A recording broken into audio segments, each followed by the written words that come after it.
Becker, and now you got another Becker to deal with. Center fielder, Dylan Becker. Ian hits 310. Dylan, who's at the plate, hits 283. Squares the bunt, whips it back. Pitch stays inside, ball one. As always, we're looking for our Ernie's 2 player of the game, Ernie's 2 Sinclair Station. Locations from St. George to Hurricane to Cedar to Beaver. Best chicken strips in the West. We'll name that in our post-game show. We've had a lot of variety of guys be the player of the game in the state tournament. Did you guys go with Goats or did you go with Lindsay last game? We went with Lindsay. Goats deserved it too, though. What a gem. The only guy to beat Big C during the region season and beats him again in the playoffs. Remarkable. Yeah, I thought that was... And it's not just that his offense put up 1,000 runs. He held him to 2. It's And it was the first inning, maybe some nerves, and yeah, really settled in. Yeah, he was sharp. Both Ty and Tate Maynard went out from catcher and third base to talk to Brexton Starley. Now they'll retreat to their positions. 3 early Red Rock Real Estate runs scored by the Mustangs. They've got that advantage on the scoreboard. Appreciate Red Rock Real Estate. That pitch missing again, and all of a sudden Starley having trouble finding the zone here. Yeah, 7 balls in a row to both Beckers.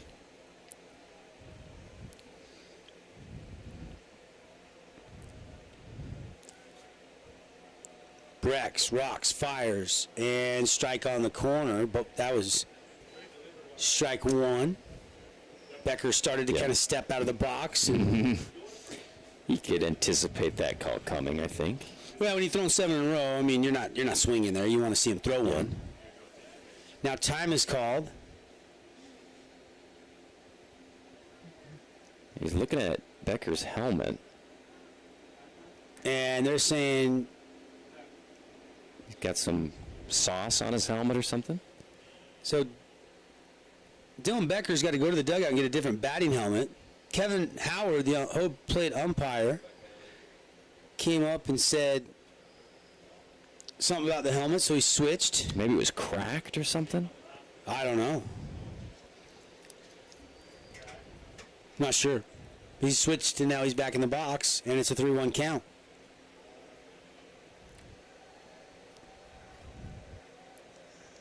Rex Starley rocks, fires outside, lost him anyway.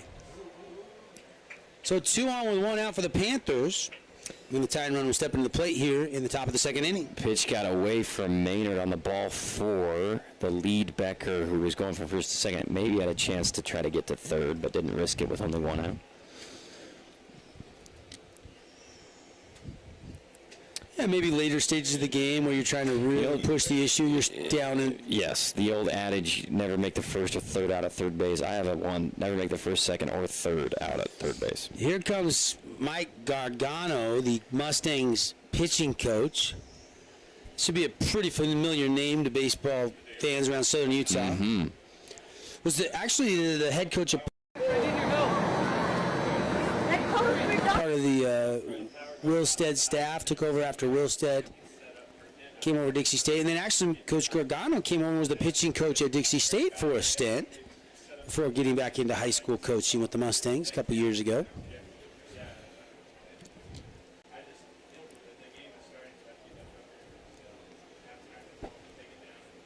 So they've talked it over.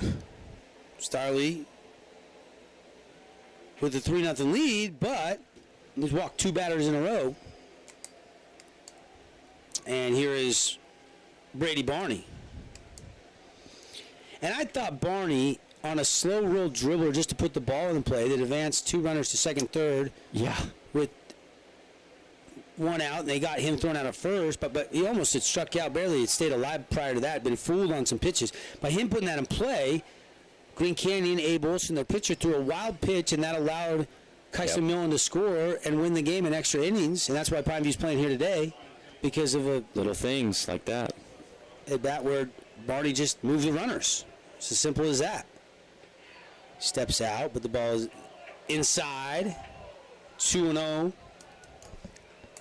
Yeah, Breck started this game so well, but kind of in a funk right now, trying to find the zone at the bottom of the order. He started this inning off great. He struck out Millen, but all of a sudden, strike thrown there, but it's ripped into center field, and they're going to send the runner. Now they're going to put the brakes on. The throw came through. Would have been close. Would have had a play at the plate, but instead, bases are loaded full of Panthers after a nice little one-out hit by Barney. How about Barney, the number 9 hitter?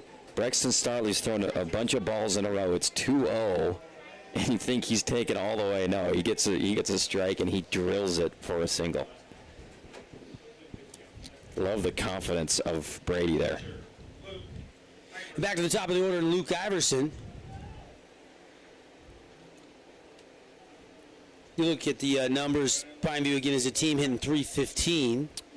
Crimson this year is a team hitting .337. So both teams have hit it pretty solid all year long. Again, not having Javen Ross, who was the number 2 Friday starter all of the regular season until like the last week of the regular season when he got injured. And there's a slow roller to second. Only plays to first and 2 outs. They trade the out for the run as Ian Becker comes home and the Panthers are on the scoreboard.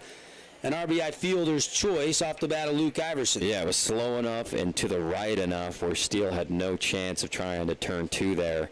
So good job hitting it to the right side by Iverson and just getting that run in. Here is Shakespeare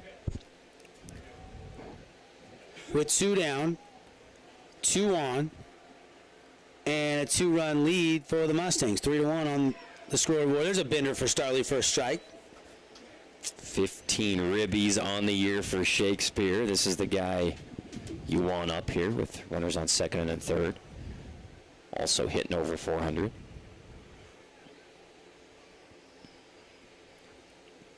Everybody kind of resetting here. Shakespeare, left-handed batter against Starley, the right-handed pitcher. Overhand pitch stays away. And the count even at 1-1. You got Dylan Becker at third. Brady Barney's out there at second. Leading batter on the team, going the other way. It's a dirty bomb, and 2 runs will score, and we are tied up. It's going to be a 2 RBI double by Andrew swinging at Shakespeare. Textbook as a lefty, seeing that outside pitch deep and just zinging it to the fence. Nice job by Shakespeare in a clutch situation. 2 outs to tie the game.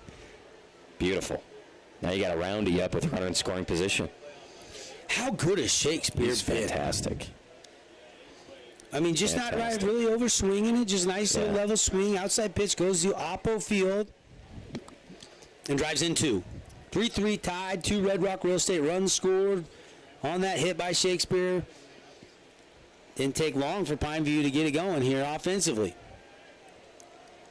And it all started with a couple of walks that loomed large and it cost Breck Starley. For a minute, it was a here we go again when Crimson jumps out in the top of the first with 3 runs and it's 3-zip, but great job by Pineview responding.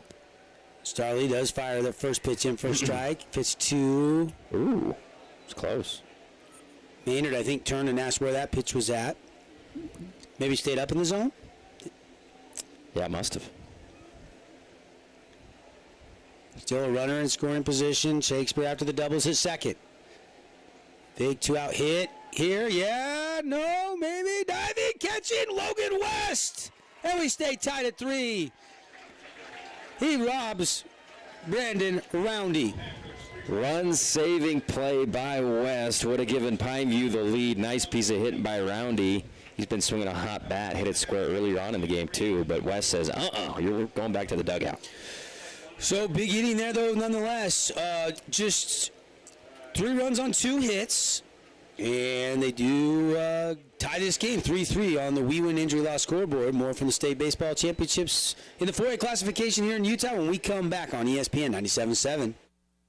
Now's the time to book your summer training at Intermountain Sports Performance. Registration is open for ground force, speed, and agility classes for ages 8 to 14 at Little Valley, Crimson Cliffs, Hurricane, and the Be More Complex. Train all summer for just $180 to $200. We also have elite individualized speed and power training specials at either of our 2 locations for all sports, all ages, and all levels. Early bird pricing is available now, and prices go up May 1st, so act fast. Capacity is limited, so visit us on Instagram at SCG Acceleration or call 251-2299 to reserve your spot. Morgan Pest Control is celebrating 60 years in Southern Utah. The guys with the red trucks at Morgan have been killing what bugs you since 1962. They brought back the 60 for Schools program. It's simple. Morgan donates $60 to each school for each region win. Plus, when you sign up with Morgan Pest Control, your first force sprayed are just $60. So call now, 673-9172. Got a project at work or around the house? Well, think Bucks Ace Hardware. Think Bucks for all the top brands like DeWalt, Milwaukee, and Stihl. Plus, Bucks has the best sporting goods department. You've got to see their gun department. It's stocked with a great selection of guns and ammo and accessories. 2 locations at the Dino Crossing in St. George or State Street in Hood. Today's game is brought to you by Mess on Fire.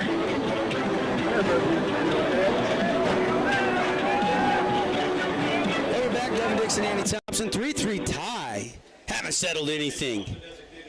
As I always say in high school sports, you can expect the unexpected. So I think we're going to be in store for something unique in this one already. Hot start by the Mustangs and a quick answer by the Panthers. Roundy, first pitch, ball 1 to Canyon Kutch, the DH. Roundy rocks, fires fastball high, ball 2. Canyon this year, kind of a utility guy, but he's kind of settled into the DH role, and he's going to pop that one up, and Brock Roundy's going to track it down in foul territory for out number 1. I was about to say Kutch, a 324 hitter on the season, and then he popped up. That was a good sliding catch on the knees by Roundy, huh, Andy? Tremendous. Yeah, 2 great defensive plays in a row. One by Crimson, that one by Pineview. Tate Manor, the third baseman.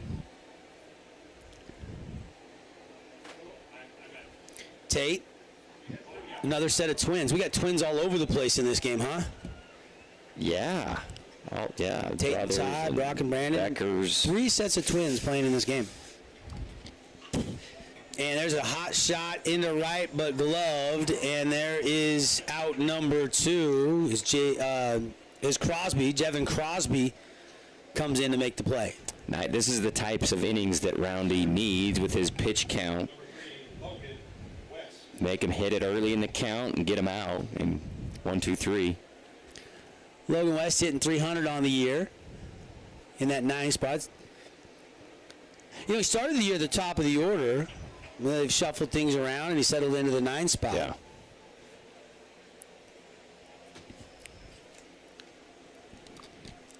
Logan's uncle was Kyle West, and I think Kyle, if I'm not mistaken, played on that Dixie State team that won the 04 National Championship. Here in the junior college days for Mike Littlewood.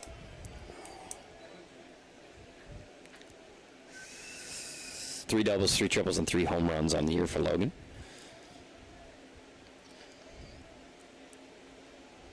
Bender, and he stayed back but pulled it foul. I gotta look that up now. They got me thinking. I started, it was the spring of my first year in radio in St. George. I started in 03, and then Dixie in the spring of 04 wins the thing.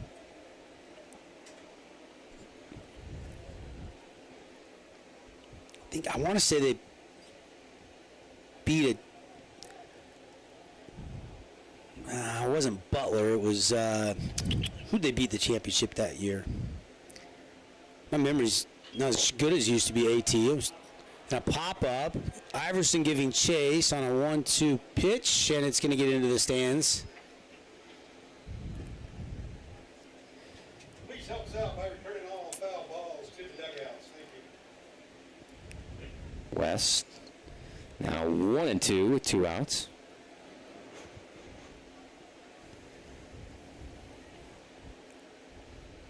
Rounding comes with the fastball drilled into left center. And it's going to one hop to the wall, and Logan West is going to have a double. Wow. Little 2-out double off the wall for West. Great AB for West, and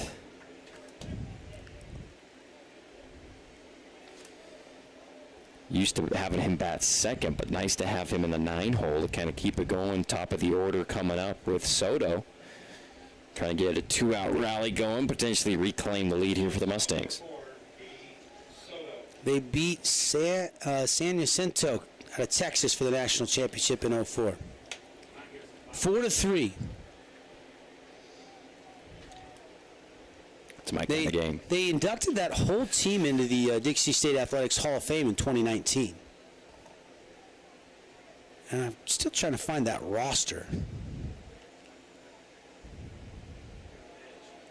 Nice first pitch. Bends it right over the inside corner for strike one to Soto, who bunted his first time up. Was thrown out by the pitcher, Roundy.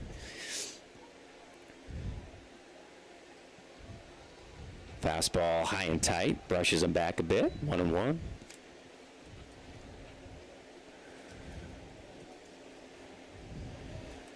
Runner on second base. 2 outs here in the bottom of the second. Tie ball game. 3-3 on our We Win Injury Loss scoreboard.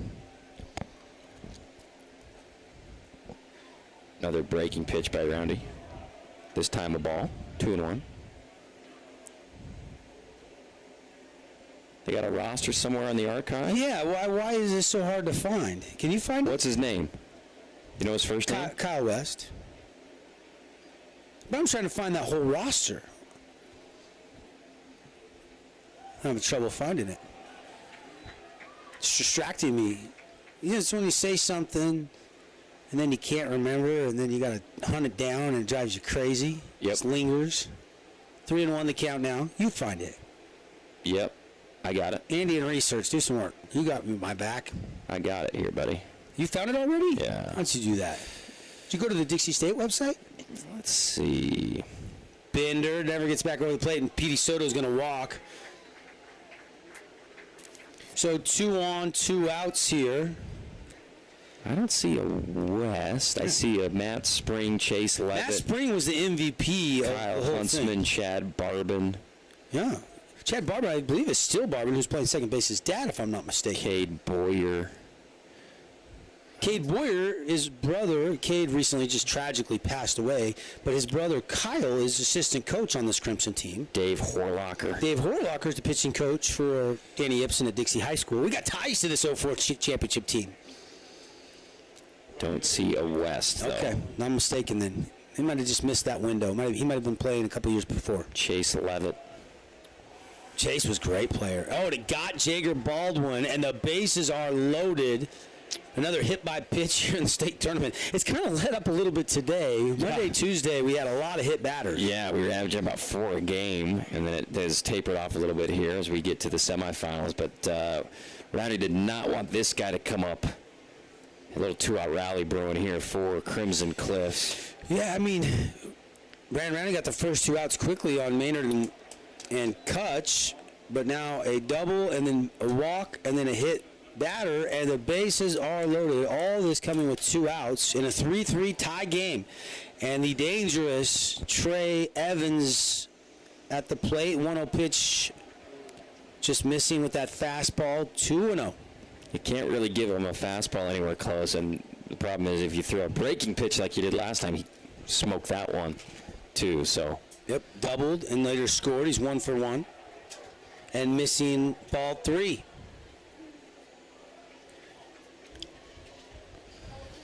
Brandon's going to come all the way in and get the ball from Luke Iverson. They want to talk about something.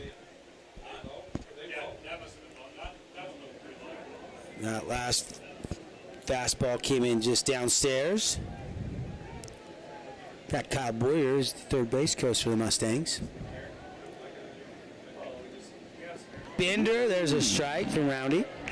there's confidence in your breaking pitch. 3-0, bases loaded. You're going to throw that for a beautiful strike. Now Roundy's going to go bender again, and Evans is going to swing and drive that into left field, and that is a no-doubt fly-away home run. Evans goes yard with them full of Mustangs. It's a grand slam, and it is now 7-3. That one cleared the road. I think may have hit the apartment complex across the street. That was a towering bomb for Trey Evans, who has been red hot for the Mustangs. Wow. Wow, wow. Goodness gracious. And that got out of here quick, folks. I mean, that was an upper deck shot. Almost got the light in left field. Absolute bomb. How about that?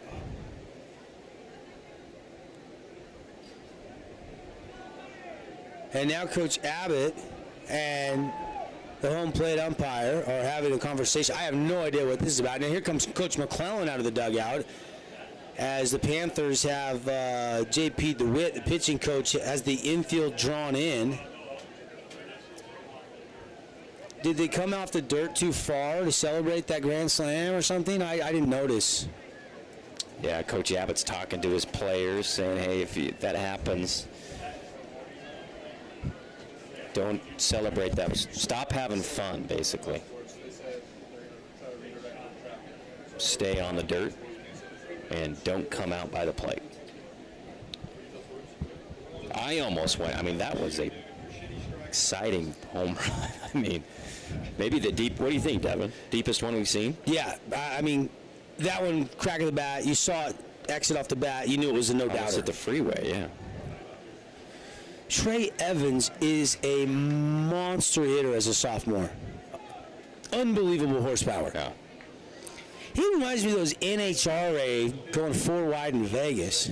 I think he about hit that on I-15. Yeah, Holy he cow. did.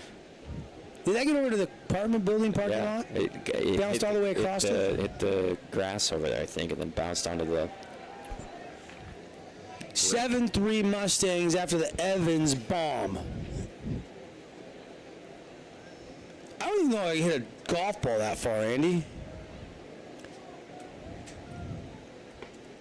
Was that a 2-strike count? I don't remember. Or was it 3-1? 3-1. Yeah, you had to come to him, and he was waiting for you. Trey Evans hit the hardest ball we've seen all turn long. Yeah, I mean, just a no-doubter. And now they count 3-0. Roundy looks a little shook. Yeah, Trey will have his choice of suitors when it comes time to think about college and or draft. With how talented that kid is. Nice spot there by Roundy on a 3-0 pitch. Same position he was in before. We'll see if Starley wants to green light it here on 3-1. Fastball. And that's a shot past diving Nash Schroeder, and Breck Starley has a 2-out single. All this is coming with 2 outs. I know. Yeah, Roundy was looking so good, getting through this inning fast. He had a tie ball game, and then just couldn't get, struggling to get this third out. Info West speed up runner comes in for the pitcher Starley, and that is Tyler West. Check out InfoWest, fastest internet in southern Utah. Tech support, local people you can trust. The InfoWest people at the internet people at InfoWest, InfoWest.com. First pitch is strike from Roundy to Maynard.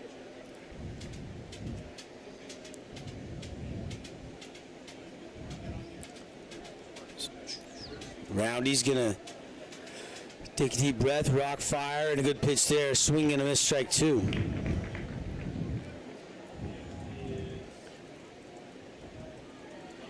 I'm still oohing and ahhing about that grand slam.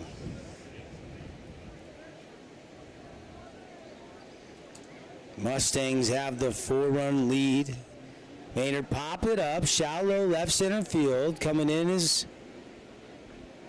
Becker, and Becker underneath it, and finally the inning over, but not before one big swing of the bat has opened up a 4-run lead, the largest of the game. It's 4 runs on 2 hits and they do leave one out there on base. And the Mustangs with the 7-3 lead on the We Win scoreboard. We'll be right back. Dick Wilkinson's House of Lighting has been a fan of all Southern Utah high school sports. These are special kids. Help us celebrate these young men and women and all the student athletes by getting out to the games and cheering them on. From Wilkinson's House of Lighting. Get out of the heat and have a blast this summer skating at the rink. Skate for just $6 per visit when you buy the Rink Summer Punch Pass. Buy it for yourself or share with family and friends. New to skating? The rink is offering beginner skate camps this summer. Sign up quick. Camp session 1 starts June 7th and goes for 4 weeks. All campers will get a 1-hour lesson followed by a 1-hour skate session each week, and a rink shirt is included. Visit skatetherink.com for more details and sign up, and stay up to date on all the exciting things happening at the rink this summer by following the rink on social media. This is Tyler from We Win Injury Law. Let's get some wins this season, Region 10. We love sponsoring local sports, and good luck to our local athletes in the classroom, on the field, or on the court. If you've been in an accident, we win for you, period. Visit 135wewin.com for a free consultation on your case. Tonight's game is brought to you in part by the East West Clinic in St. George. Devin Dixon, Andy Thompson with you. Andy, how's your voice? You feeling good? I'm feeling strong, Devin. You know, the body is willing. How many Red Bulls did you drink today? I've been squirting this Mio juice. That's right, you're smart. Just You do that taking heavy it stuff. straight. You know what I'm saying? They say dilute it with water. No, I take it nasally. What is that? Is It's a it- state tournament. Let's go. This is straight caffeine, isn't it? Yeah, probably. That doesn't have all the sugar. They even say there's some vitamin B in it. Oh, good. It's supposed to give you a little boost. Is that Mrs. Thompson approved? No, it's not. First pitch swinging for Brock Rowney, trying to leg it out, and they get the throw over there in time, 1 down. Smooth play on the infield there for Crimson Cliffs. Playing a pretty good game. Run down. Brock's had a tough inning last time. Good to start. Just a pitch in and out here in the top of the third. Here's Nash Schroeder again this afternoon, in 384 this year. Pineviews got to start grinding a little bit here, down by 4. 4 big Red Rock Real Estate runs, thanks to Trey Evans. It's going to be tough to top the Grand Salami for our Appliance Wholesalers Plus Playmaker Play of the Game. But if Pineview comes back and ties it or wins it or retakes the lead, there could be a bigger play looming. We don't know. Biggest play of the game so far, though, without question. Would you rather hit a grand slam Yes. in the state championship Oh, yeah. or hit for the cycle in a state championship setting? Ooh, good question. Not a walk-off grand slam, just a grand slam. Yep, just a grand slam. Just a grand slam. I would rather hit a grand slam. I don't know. You think about it, it's like 1 4 with hits. a grand slam versus, yeah, and you get a home run with the You get cycle, that- too. You get that one exciting swing of the bat. It's huge, obviously, but the cycle, I mean, you're hitting and you're running, you're on base all day. You Yep. probably got 6 RBIs. And there's a nice little 1-out hit through the right side by Nash Schroeder, so he's aboard. If you give me 6 RBIs and a cycle, I'll go with the cycle. I had to sweeten the pot, didn't I? Yeah. What's the best and most exciting play in sports? Is it the 90-yard touchdown to win it in overtime? Is it the alley-oop slam to win it at the horn, or hitting a 3 buzzer beater, or is it a walk-off home run? I mean, they're all exciting. I would say, yeah, buzzer beater, walk-off, or a long touchdown to win it. We're watching baseball, so I'll say the walk-off. Kind of depends on what sport you love, right? Yeah, I mean, we've seen we've seen a lot of walk-offs in the playoffs, but mainly walk-offs, just 10-run rule, right? I mean, we saw a pitch off, a wild pitch to win the game for Pineview. There's a strike by Starley, evens the count up 1-1. But Isaac Lyon, Boston Vest, Drake Kelly all had 10-run rule walk-offs. I feel like I'm missing one. And Millen fouls that one straight back. Trey Evans Freddie's foul ball. hit a granny. Sports around the country tonight. Carolina beat the Rangers 2-1 in overtime. Calgary leading Edmonton 3-0. Golden State's up 9 at the half on Dallas out in the Bay. Our producer says the buzzer beater is the best, but what the heck does he know? Throw over to first, and it gets away, and Schroeder's going to get down to second safely with 1 out. Little mistake there on the throw over to first.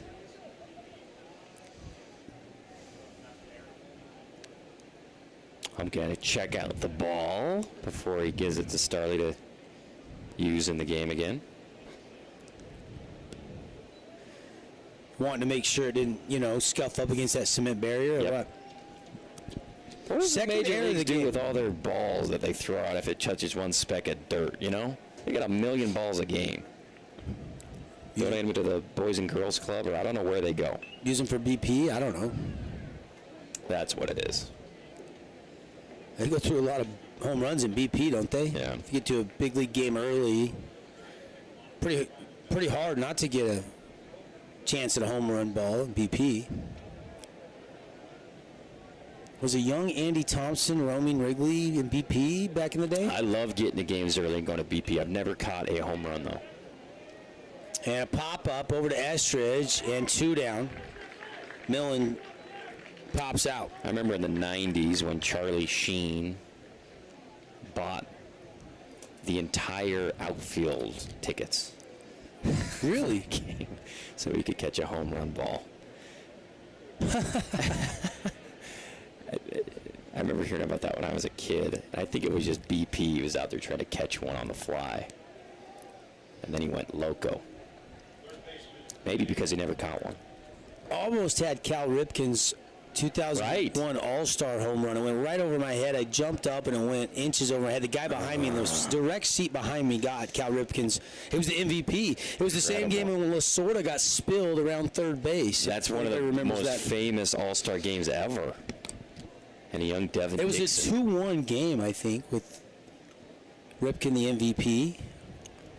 It's right after Safeco got billed, a year or two later. Swing and a miss by Ian Becker. And it's quickly 1-1 now with 2 down, 7-3, Mustangs lead. I'm getting emojis from Martin after my little comment. I'm just kidding, Martin. I respect your opinion. Buzzer beater is a fine play. Everybody's got their own opinion, right? Swinging a drive, but lifts it high. West going to have to turn, run to the wall, and it's going to beat him over his head. An RBI double by Ian Becker cuts into this Crimson lead. It's now 7-4. A big Red Rock Real Estate run for the Panthers. Big time, and Pineview does not want to let what happened previously against Crimson Cliffs happen. They're going to keep fighting, obviously, till the very end. And with 2 outs, he belts one into the deepest part of the field for an RBI double. West took a step forward and then was like, uh-oh. And could never recover. Big time double there by Becker. And here is Dylan Becker to the plate. Wonder who's older by a minute, second or two, or a minute or two between these sets of twins. I want to say, I say Ian seems a tad more mature to me. got into this I'm world. just kidding. I can't tell it. Got into this world 60 seconds before his brother. I want to say, I think Brandon is older, but I could be mistaken. I don't know Tate and Ty who's older. I'm going to find that out. That's the one that's probably older. I'm going to find that out before this championship is over. We'll come back with a full report. Brock shaved the stash. Oh, he did. Yeah. And a pop-up by Dylan Becker, the Panthers center fielder, lifts it over there, and it's caught for out number 3. They do get one back, and it was an RBI double by Ian Becker, scoring Nash Schroeder, who got a hit and then got to second on a throw in the air, and Becker drives him in. We move on, 7-4. Still a good game brewing here between the Mustangs, who have the lead, and the Pineview Panthers. You're listening and watching for a state championship baseball action on 97.7 ESPN. Your hometown locally owned paint store is Ideal Auto Paint. A proud PPG authorized platinum distributor with over 100 years combined experience in the automotive auto body supply business. 435-673-6005. It's a fabulous new year, and if you want to feel fabulous, head on over to Fabulous Freddy's. They've got 2 Southern Utah locations to serve you. Monthly car wash passes starting at just $20 a month, and free vacuums at their Bluff Street location. Plus, Fabulous Freddy's wipes every vehicle dry, and you'll always save 10 cents at the pump with every wash. Fabulous Freddy's Car Wash. Simply a fabulous experience.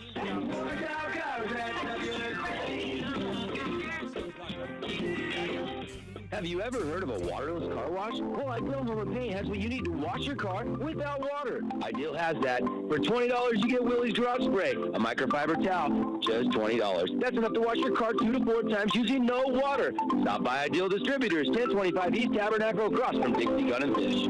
Welcome back to the action. Brought to you in part by Ideal Home and Paint.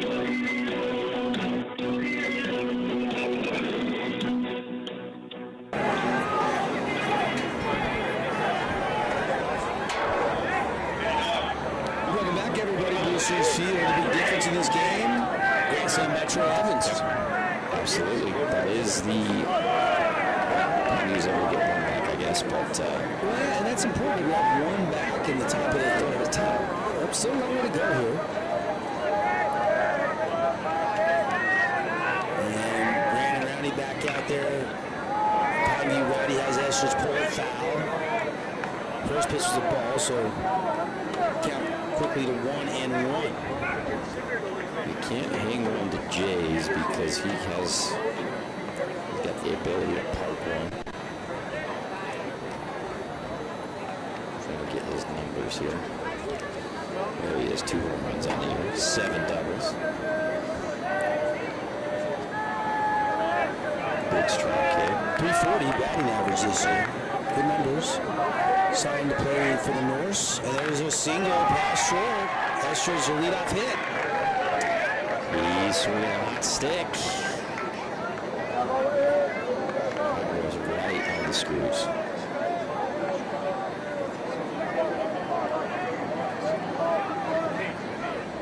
In my book, I'm catching up here. Canyon Kutch coming to the plate. DH for Crimson Cliffs.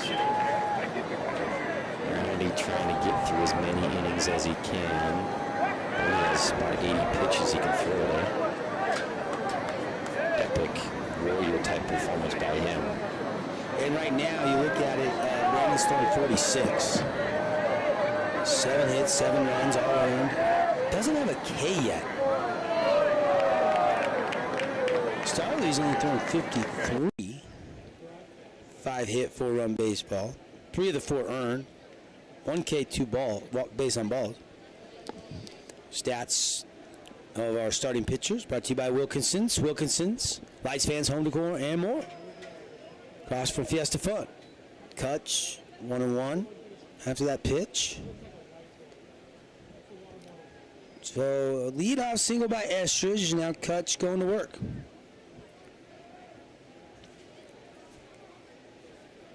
Rowney got him with the fastball as he swings and misses. 1-2.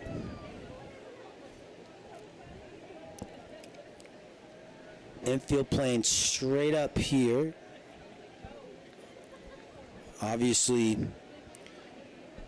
Brock Rowney is holding Estridge over at the bag. Nash Schroeder might be shading second a little bit more towards the middle as that's fouled up and out of play. A Fabulous Freddy's foul ball. Don't forget those coupon books are on sale through Father's Day, June 19th. 30% off. Nice spot by Rowney. Heater on the outside black. Defensive swing there by Kutch just to stay alive.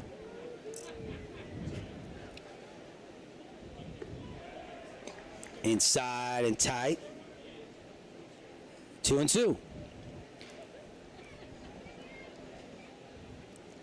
At this point, they'd love to see maybe Rowney get through 4.5. Bender stays inside. Absolutely.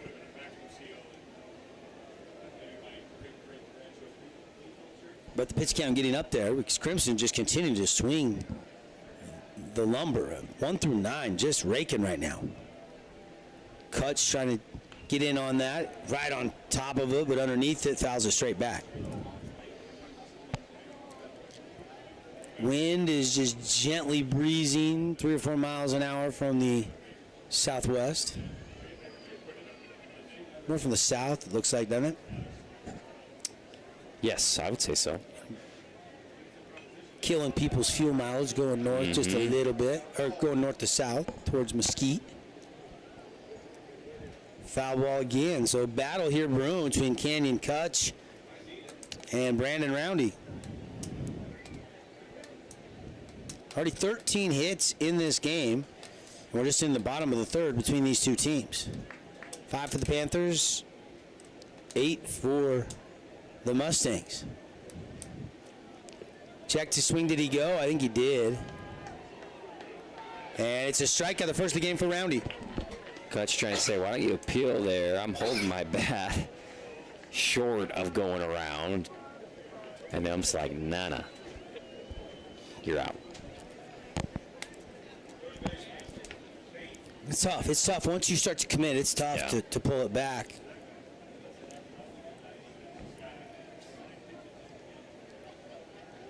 So 1 down here after the first K of the game. Strikeouts brought to you by Team B Auto Sales. Appreciate Morgan Pest Control, our 60 for Schools sponsor. Every school's win $60. That adds up throughout the whole year to thousands and thousands and thousands of dollars. Appreciate our 60 for Schools partnership here on ESPN Radio with Morgan Pest Control. 2-0. And Roundy, I mean, he's a warrior, but he doesn't look as crisp to me from what we've seen during the regular season. It's just tough to pitch and then sit around between games and then come back out and pitch again. And a pop-up, though, and Becker comes in and makes the out 2 away. Yeah, nice job. I agree with you, Phil, about Roundy. I mean, he's a strikeout pitcher, but when you're just running on fumes like he is, he's just trying to get outs anyway. He doesn't want to go every count, throw 6-7 pitches to every batter. He just wants to get him to pop out like he just got Maynard to do. So 2 away here for Logan West,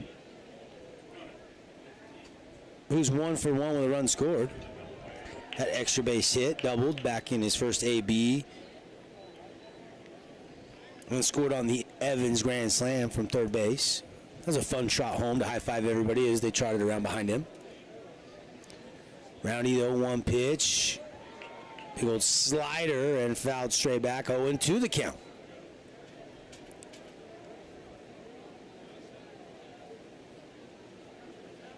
Petey Soto goes and gets that foul ball and gives it back to the home plate umpire. We're on the bottom of the third inning, 7-4. Crimson Cliffs leading Pineview. High, ball 1.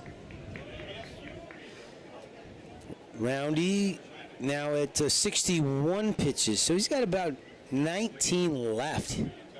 Trying to get through at least 3 if he can, you know. We thought maybe 4 would be a good number for Roundy with 80 pitches. 5 would have been remarkable if he could have been a little more efficient. But that's tough to do against this hot offense of the Mustangs. Behind him, almost over his head, West ducks 2-2. You know, Crimson's starting to rack up some state championships here and there now. Right, yeah. Softball team's got a chance. They're still alive. Yep. Soccer's already won. Soccer won. Spring Sport Championship. Girls golf, the Pineview girls team won the championship. And a pop-up into left. And Shakespeare is going to make the play for out number 3. So 7-4. We head to the 4th. And maybe now Roundy can maybe still get through 4. We'll see when we come back on 97.7 ESPN. You're home for the 4A State Baseball Championships. We're having trouble, so we're now streaming this game, if you're going home for the night, on Utah Sports TV.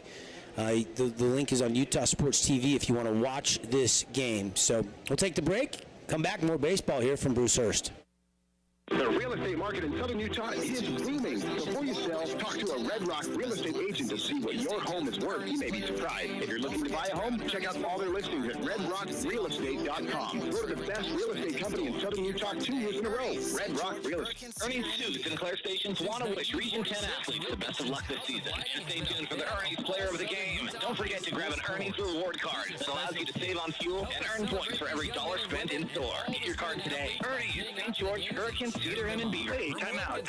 I've got a loan for you. Scott Gibson here with Intercap Lending. Put me in the finance game to work for you. No matter what you're looking for, to build, buy, or refinance, I can help. So don't drop the ball and let me, with my 25 years experience, go to work for you. 435-619-8080. Right now is the time to improve and get ready for the upcoming basketball season. And the best time loading with brand new floor and top-notch training at the Nets on Fire inside the Be More Complex. Get small room training with elite coaches. It's time to improve your game. Just visit netsonfire.org. Tonight's game is brought to you in part by the East West Clinic in St. George. Next up with Andy Thompson here from Brewster's Field, and moving into the fourth. Panthers down by 3 to the Mustangs, 7-4 on the We Win Injury Law scoreboard. Number 9 hitter Brady Barney will lead off for the Panthers. Smoked a 2-0 pitch his last time up for a base hit. And Starley outside, ball 1.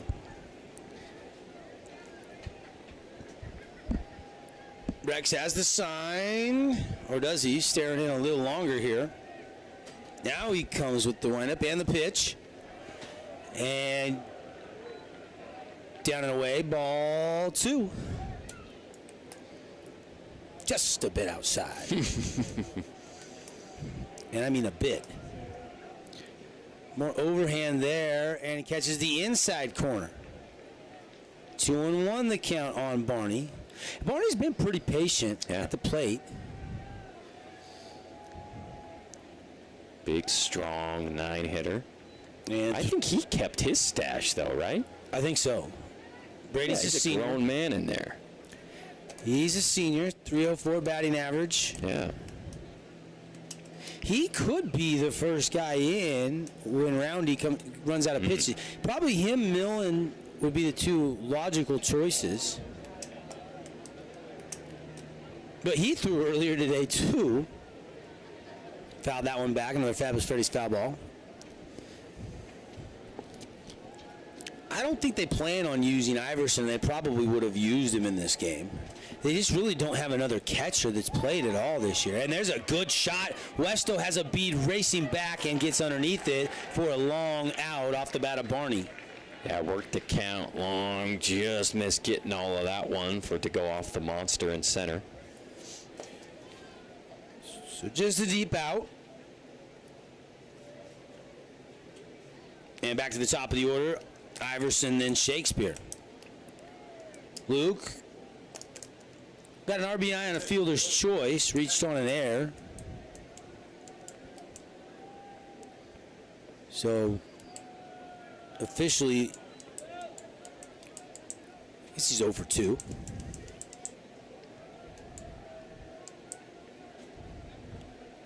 Starley, the 1-0 pitch, swing and a miss. He's got a really pretty swing. When you look at all the lefties in the region, him, Taylor Mosier over at Desert Hills, one of my favorites. Luke Anderson. Luke can switch hit, can he? You seen him bat? I don't know if I've seen him bat lefty. Have you? I'm sure I'm missing a bunch. No, But maybe I'm mistaken. I was thinking he'd switch it, but I've been mostly righty now that I think about it. The Warriors don't really have a lefty in the lineup, do they? Other than Ryder Harrison. Ryder, yeah, I love his swing. If you're lefty, I love your swing. Let me just put it that way. All these kids are so polished nowadays by the time they're in 9th grade that they are just smooth swingers. Dixie's got Shea Anderson, a lefty here. Oh, yeah, sure. Certainly a lot more right-handed batters than left-handed. Somebody's warming up in the Panther pen. Who is that down there? Can't see the number, just a little bit too far away. Here's the 1-2 pitch to Iverson, and got him. I don't know. Luke didn't like it, but he goes down on strikes. Wow. Brex responded after a tough previous inning, and now he's battling here. Getting Iverson to look at one. Right on the edge. Good pitch. Yep, 3 1/3 of work. 62 pitches for Starley, giving up 5 hits, 4 runs, 3 earned. And his second K of the game. Brought to you by Team D Auto Sales. Don't strike out in the next car deal. Go see Jason Parker, 488 East St. George Boulevard. Check out their selection, teamdautosales.com.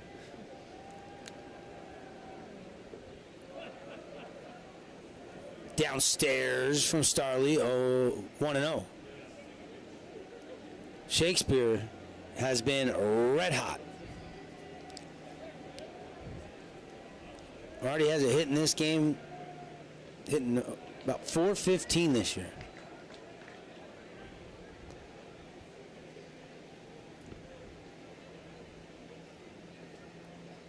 .31 hits and 95 plate appearances.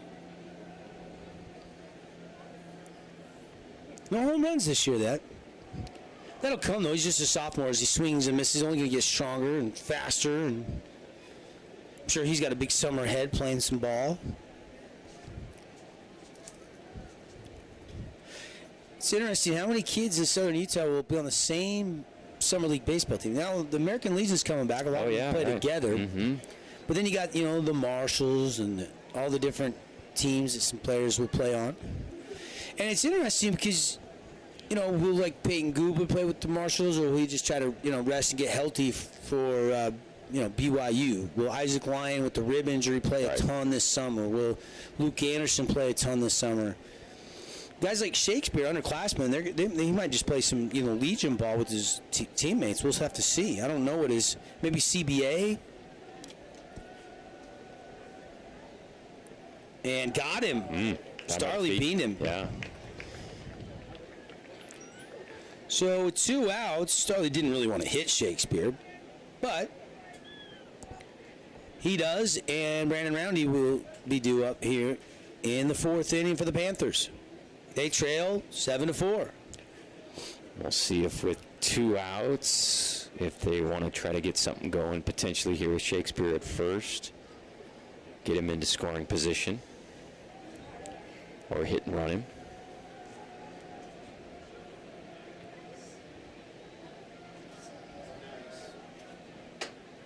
He'll step off. Looks like Starley doesn't like this baseball. Wants another one.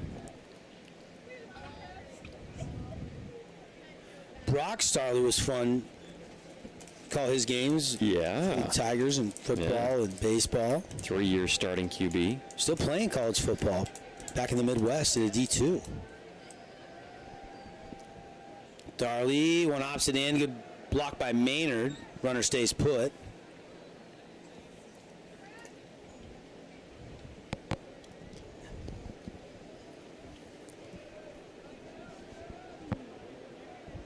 I don't think either Starley or Roundy will.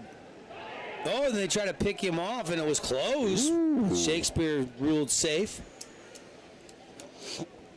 Ball gets past Starley over to third. Almost had the third out on a beautiful pickoff play.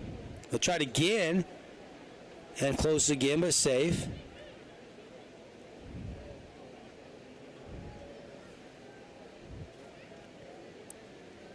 Starley, he's smiling down there about those last 2 pickoff plays. Now he's going to come to the delivery and strike at the knees.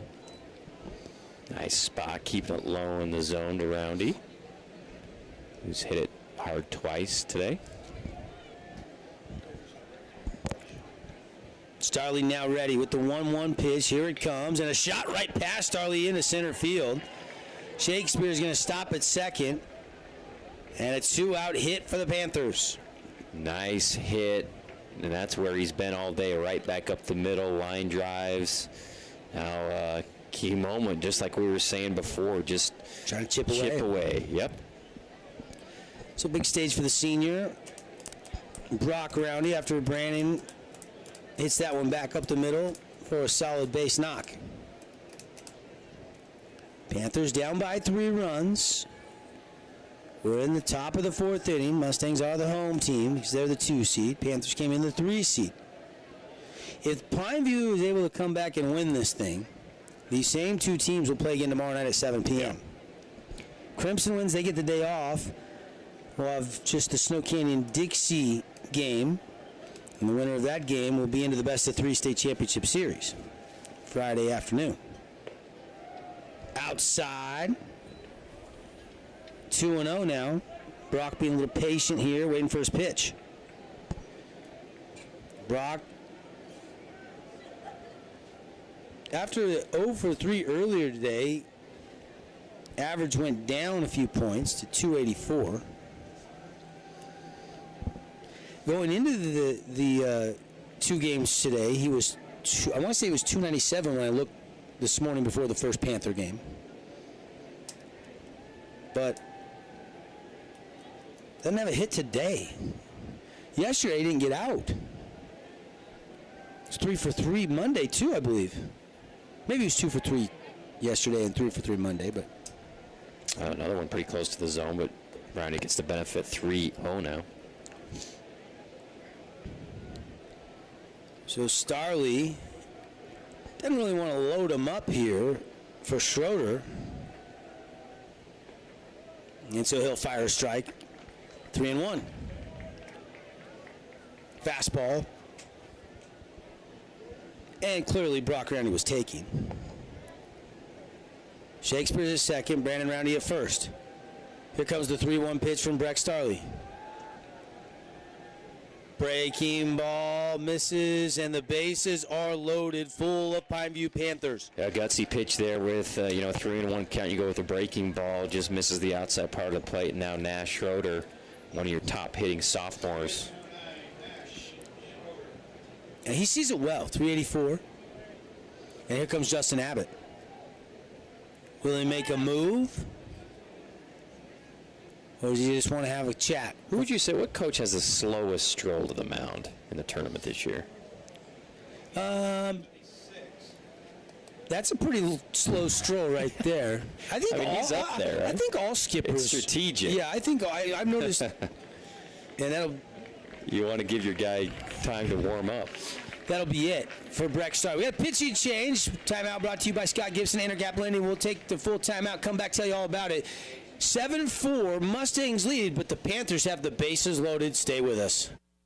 Right now is the time to improve and get ready for the upcoming basketball season. And the best facility with brand new floors and top-notch training is a Nets on Fire inside the Be More Complex. Get small group training with elite coaches. It's time to improve your game. Just visit netsonfire.org. Just like how the coach of your favorite team draws up some creative scoring plays over here at Interior Design Center, we can come up with a perfect game plan to make your house home. Interior Design Center. Like us on Instagram or visit us at interior-designcenter.com. Good luck to all the Region 9 athletes. Hey, it's Luke with Udine Associates at American Family Insurance. At Udine Associates, we love insurance so you don't have to. With a quick call, we can give you an instant quote with the right coverage. My team of licensed agents are ready to help you with better insurance from American Family. Give us a call at 435-251-9102. It's time to make time to play the majestic Sky Mountain Golf Course. Take advantage of the Sky Mountain radio-only special. Play 18 holes with carts, get lunch and range balls. It's all included for just $49 per player. Call for tee times and all the details at Sky Mountain Golf Course in Hurricane. Tonight's game is brought to you in part by Interior Design Center.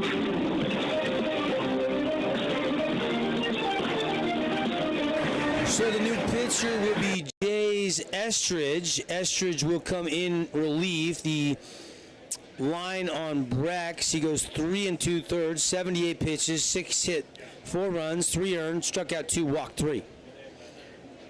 And the way this was going early, I thought Brex was going to last longer than Brandon Roundy. Right. But Brandon Roundy still got a few pitches left. He had 80 to pitch today, we thought. Rough estimate there, give or take a pitch. With the Utah high school pitch count rules, Roundy through 3 has thrown 64 pitches. Here's the numbers on Estridge. Estridge this year, 3.71 ERAs, 1-0. He's made 8 appearances. 11 1/3 of work. Give up 6 runs, all earned. Walked 3, struck out 12. Yeah, really good numbers for Jays. Gonna go play for the Norse. committed at the signing day, play college baseball. And that pitch got some chatter. It was called a ball. As Nash Schroeder is the batter. Huge moment here for the young sophomore. And the windup and the pitch, and it's chopper into the dirt. That's a foul ball. Shakespeare's at third. Brandon Roundy is at second. Brock Roundy over at first. The table is set. We already saw a grand slam of this game off the bat of Trey Evans of the Mustangs. Now, Schroeder doesn't necessarily, just a sophomore. He's got plenty of pop in the bat, but he doesn't have a home run this year.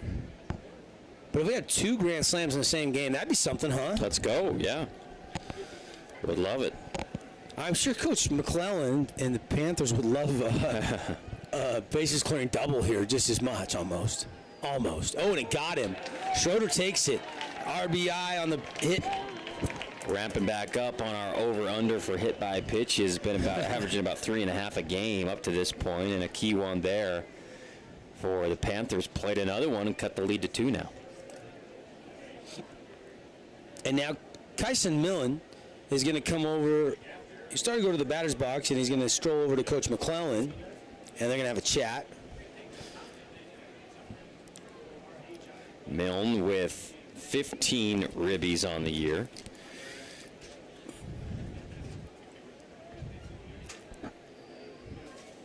Jays facing Millen. Kyson righty. Esther's the righty. A rip shot gets past Starley at first into right field. 1 run will score. They'll send the run around third. The throw at the plate is not in time. I don't think Maynard knew he was coming almost. He didn't turn and tag, and he had a split second more to maybe try to tag, and 2 runs will score. We're tied at 7 up. What a gutsy send by Coach McClellan to get that second run to tie the game up. Jager threw a beautiful ball to home, but you're right. I don't think Maynard realized where the runner was. Right behind him. The ball beat him by several steps, but he couldn't apply the tag, and we got a tie ball game. And now, here comes Coach Abbott out of the dugout again. Wow. Will that be it for Estridge? We're tied up. Ice cold, man. And Estridge will leave, and we go to the pin pitching change. We'll tell you about it when we come back. We are tied. Haven't settled anything here in the 4A State Baseball Championships. Panthers, Mustangs, 7-7. It's basketball season, and if you're tired of jumping through hoops, make it simple and stop in to see the Playmakers at Appliance Wholesalers Plus. At AWP, they have nothing but appliances. So if you need something for the laundry room or the kitchen, find Samsung and GE at AWP. Across the freeway from the Bloomington Walmart. It's time to make time to play the majestic Sky Mountain Golf Course. Take advantage of the Sky Mountain radio-only special. Play 18 holes with cart, get lunch and range balls. It's all included for just $49 per player. Call for tee times and all the details at Sky Mountain Golf Course in Hurricane. This is Parker. This is Jason with Team D Auto Sales. Supporting local sports for over 20 years. That's 2 decades. Come to Team D Auto Sales at 488 East St. George Boulevard or TeamDAutoSales.com. Yeah! Team D, Team D. Are you looking for reliable, high-speed internet? Well, think InfoWest. Tonight's game is brought to you in part by Interior Design Center.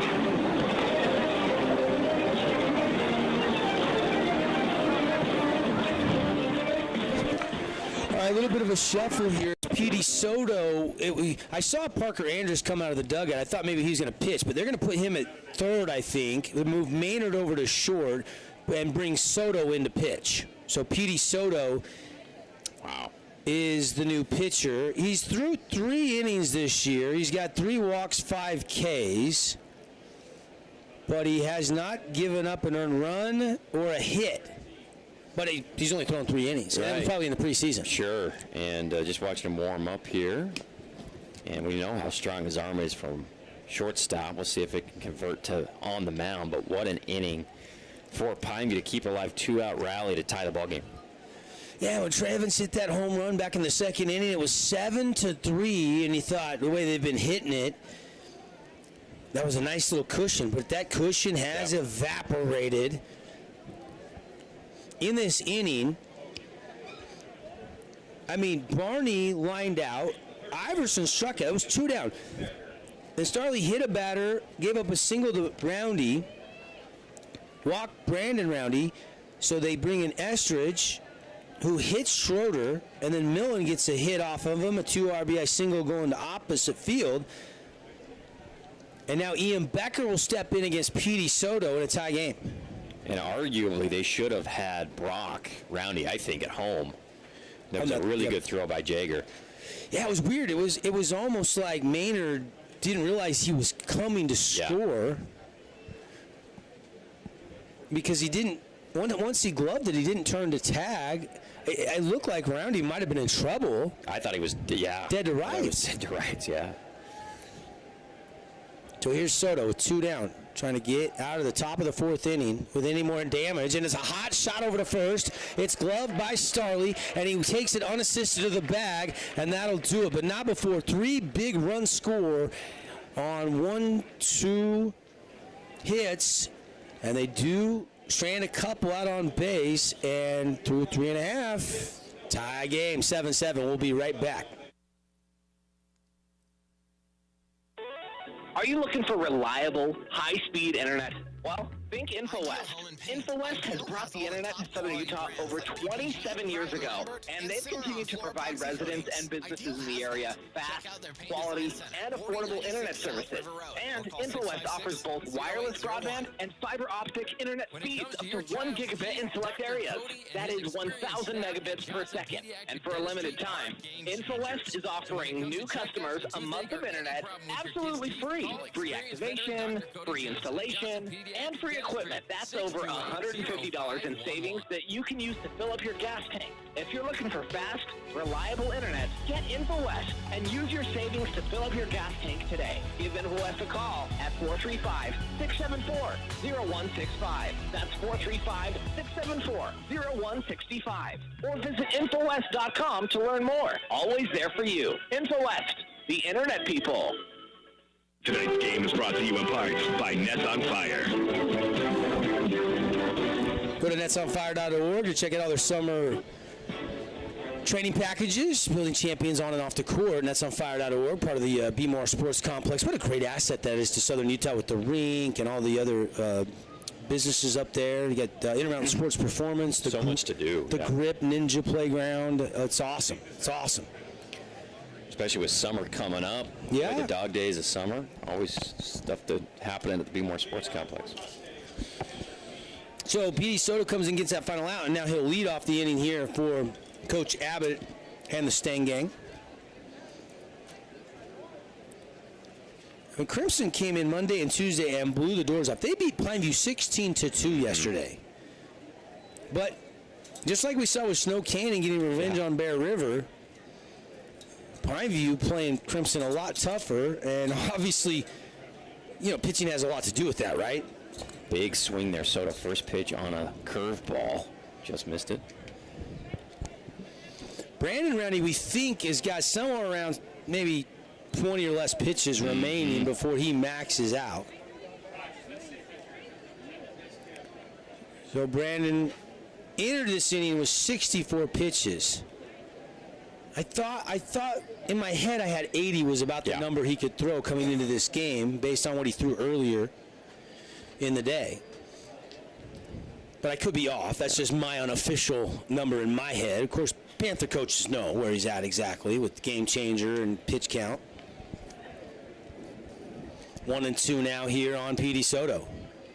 Swing and a miss, and a Team Deato strikeout for Brandon Roundy. Nice AB there for Roundy against a really good hitter, Soto. And, man, get the ice bath ready for Brandon Roundy after this game. Love that kid. I mean, it's tough. We talked about it, pitching, sitting, arm tightens up, got to go out and pitch again. Not the best scenario, but look, your senior season, you got your baseball career at the college level still there with Dylan, Ian Becker, and Brock and Brandon Roundy all going to Grace Harbor Community College up in the Seattle area. But how cool would it be He's got 9 left, we think. No, that was the stake. He's got 9. 9 left. That's coming from the official count. So, Roundy, maybe 2 batters, maybe? Maybe. Jager Baldwin is pretty patient at the plate. He singled and scored, and then he got hit by a pitch and scored on the Trey Evans grand slam. So, Jager scored twice in the game. JB takes strike 1. Still throwing hard and accurate, Roundy. And now the question is who does Coach McClellan turn to? Is it Millen or is it Barney? Those are the 2 most likely guys to come in behind Brandon Roundy. And a shot by Baldwin down the line, fair. Going to take a big turn and truck for 2. Here comes the throw, and it's wide of the bag. It's a stand-up double for Jager Baldwin, who keeps raking it. Awesome job by Jager. He was going 2 regardless, and it was fielded really well out in left field and thrown on time to maybe get him, but it just a little bit wide of the bag. So this will probably now become the last batter that Roundy can face. And it's Trey Evans, who went yard on him with the bases loaded back in the 2nd.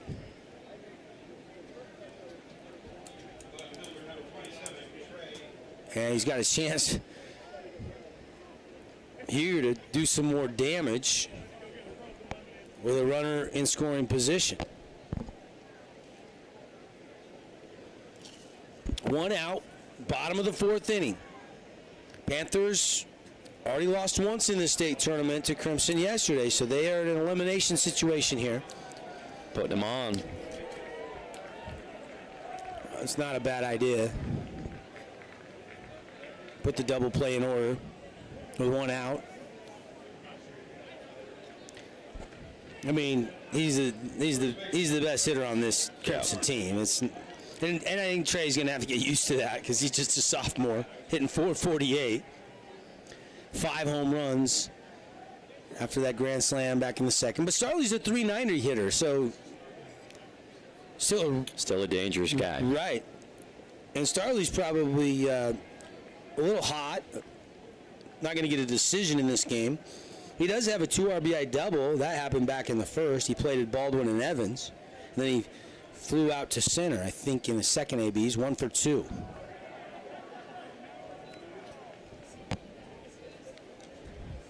You got somebody warming up down in the bullpen. Doesn't necessarily mean he's coming in. Right. Because you could look to throw somebody that's already out there on playing a position. Roundy, high. Roundy doesn't really look like he's running out of gas, but he just doesn't look quite as sharp as we've seen. But yeah, Crimson's just hitting so dang good, it's hard to tell sometimes. It is, yeah. I don't know if he's got quite the zip on his out pitches to get Ks, but still an admirable performance, man. Gutsy. Incredible. There's a bender on the edge, strike. 2-1 to Breck Starley. This will be the last batter Roundy faces for maxing out his pitch count. Bender inside, didn't quite make it back over the plate. Here comes Iverson, quick visit to the mound. Appreciate some of our sponsors. Bucks Ace Hardware, Power Tools, Hot Buys, great selection of grills, great gun department with ammunition, and of course, 3 Southern Utah locations, Hurricane, Dino Crossing, and Santa Clara. Here's the pitch, and it's driven and belted, and this one is going back to the alleyway, and it is going to go fly away baseball. A 3-run shot by Brexton Starley has given them a 10-7 lead. How about that? Absolutely, and you had to come to him 3-1. This is your last batter. Iverson had just got out there to talk to him. That's the pitch they wanted, and Starley made him pay. 1 for walking Trey Evans right before him. And then he just crushes one for a 3-run shot. And here comes Coach Mack for the change. We'll take the timeout. Second dinger of the game. 7 of the 10 runs on the long ball for the Mustangs here at Brewster's Field. Pitching change for the Panthers. We'll talk about it when we come back right after this on your home for the 4A State Baseball Championships, 97.7 ESPN. I asked Grandpa to go in the backyard and play catch. He says my back's been killing me. So you know what I did? Research. There is a clinic right here in St. George that can help Grandpa. They're called Anodyne Pain and Wellness. They can help you too. Look them up on your smartphone. Ace is the place with a helpful heart. See Hearst first this month for great deals on red hot buys at Hearst Ace Hardware. Make sure and get an Ace Rewards card for savings around the house, the yard, or the job site. Stop by Hearst General Store Ace Hardware, conveniently located in the heart of downtown Cedar City and St. George. Don't wait to hit the open road. Come visit Camping World of St. George this spring and start your next adventure. A new or used RV will give your family freedom and flexibility so you can visit the great outdoors in 2022. Come visit us today where we have travel trailers, fifth wheels, and motorhomes in stock now, as well as RV service and a full retail store. Don't wait to get your next adventure started today at Camping World in St. George, just off I-15 and Bluff on 1500 Hilton Drive. Tonight's game is brought to you in part by Interior Design Center. Well, if you thought Brandon Roundy was a warrior throwing earlier and throwing today, Coach McClellan's going to look for his next warrior, the junior Ada Mace, who started the game, was in line to get the win when Primary was up 5-0 earlier today. Green Canyon ended up coming back tiny. He got no decision, but he threw 76 pitches. So he's got 34 pitches left, and they're going to turn to Aiden Mace now. Paview's just out of pitch here. Yeah, clearly, and calling on guys to pitch twice in the same day, but that's why you keep very precise pitch counts so you know exactly how many you can use up. And like you said, 34 pitches for Mace in a 3-run ball game. Now, Brock Roundy, if Pineview were to win this game, could go on 3 days rest because he pitched Monday, so he would have to sit Tuesday, Wednesday. No, he'd have to sit Thursday, so he wouldn't be available till tomorrow. But if they win this game, Roundy could come back for one of the starts. Yeah, just trying to get to Thursday with that guy waiting.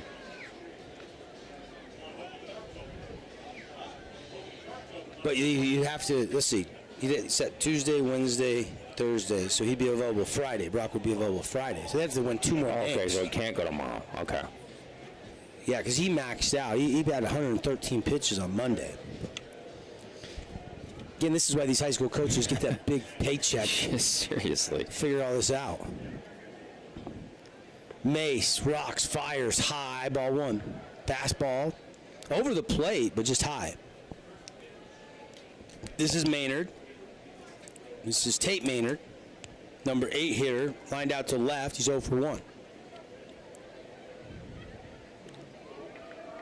And a swing and a miss, 1-1 on Maynard. Crimson started the year in the pre-region schedule just hitting bombs, and then they cooled off in that department at least during the regular season, but picked it up in the playoffs, especially tonight. Like you said, 7 runs off long balls. It's actually 0 for 2, sorry.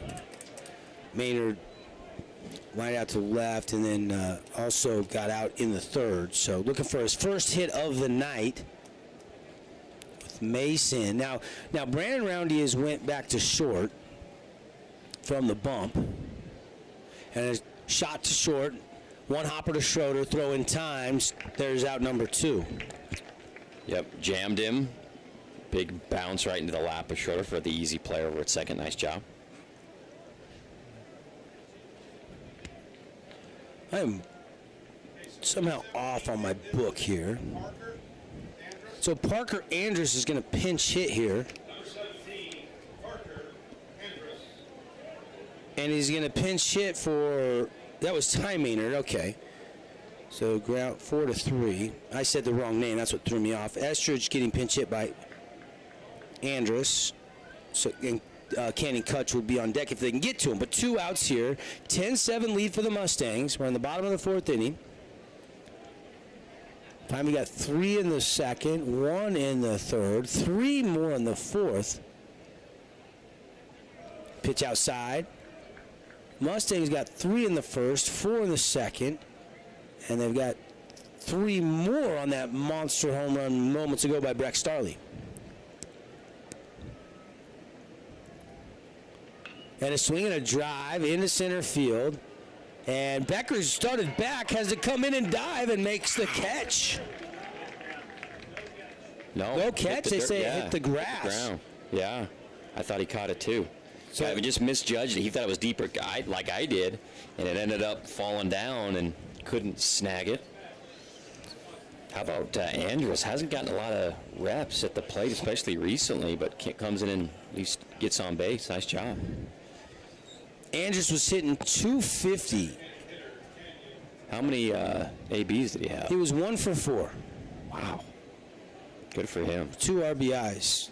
Now he's 2 for 5 on the season. Kutch, Fabulous Freddy's foul ball.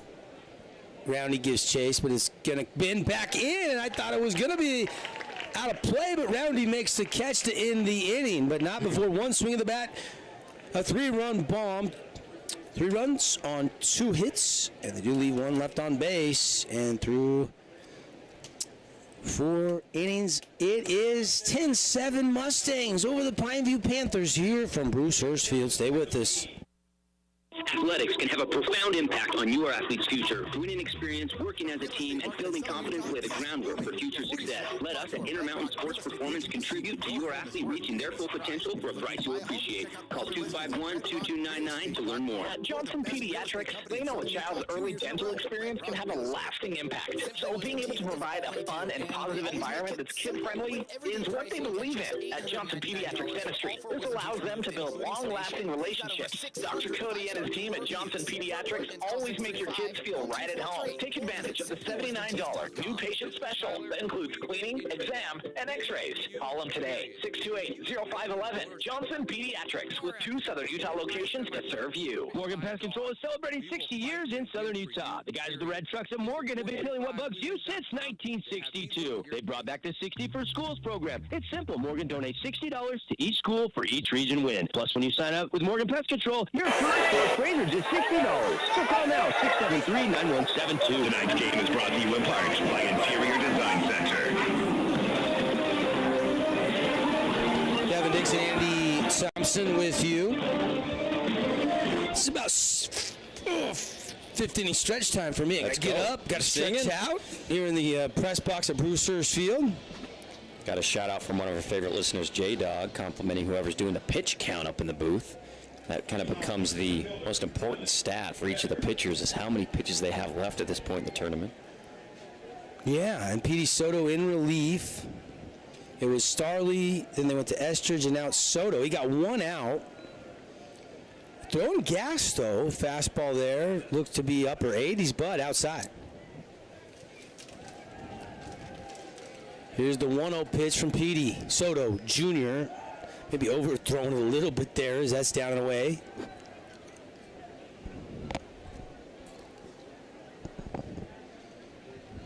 Andy and I are working the sunflower seeds in the booth.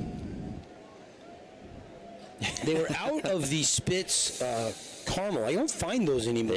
They've fallen off the face of the earth. Those It's are one of the tragedies of my life. So I've had to revert back to the... it was the best thing ever. The dill pickle Spitz. Yeah. 2-1 the count now on Becker. This is Dylan Becker, the center fielder for the Panthers. Yeah, I'm not sure if it was a swing and a miss. I'm not sure if it was a COVID thing or what, but Spitz, if you're listening, bring back salted the caramel. Yeah, please. I check every gas station once in a while. And I don't find them anymore. Just this dill pickle. Still good. I can't believe they didn't sell, because I bought bag after bag of those bad boys. They're always sold out. Foul straight back. Another Fabulous Freddy's foul ball off the bat of Dylan Becker. I think fans at the park tonight enjoying the cooler temperatures as the sun is set. At least the sun's not beating down. Especially Pineview fans were here in the middle of the day for that hot mid-afternoon game. A shot up the middle, ranging over, tough play, and it's going to get into center field. I think you're going to probably give him a hit there. Diving was Maynard, but he couldn't come up with it. Way to go, hitting it sharp, up the middle, keeping it alive, and this two-strike approach. Well done. This is obviously the first time we've seen Petey Soto not a shortstop. It's weird not seeing him in shortstop. Mm-hmm. Brady Barney's hitting it sharp today. His biggest play was probably the one he didn't hit too sharp, but just advanced the runners for Pineview to help win the game for him last time.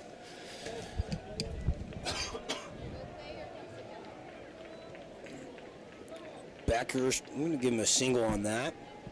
Up the middle.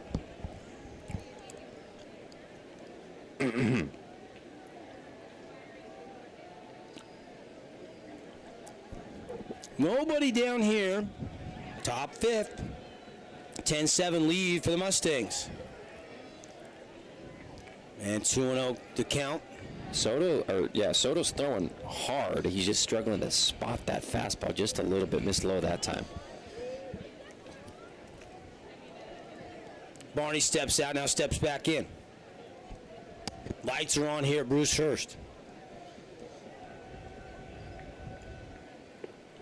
And missing again. 3-0 the count to Barney, the number 9 hitter. And then back to Iverson in the top of the order for the Panthers.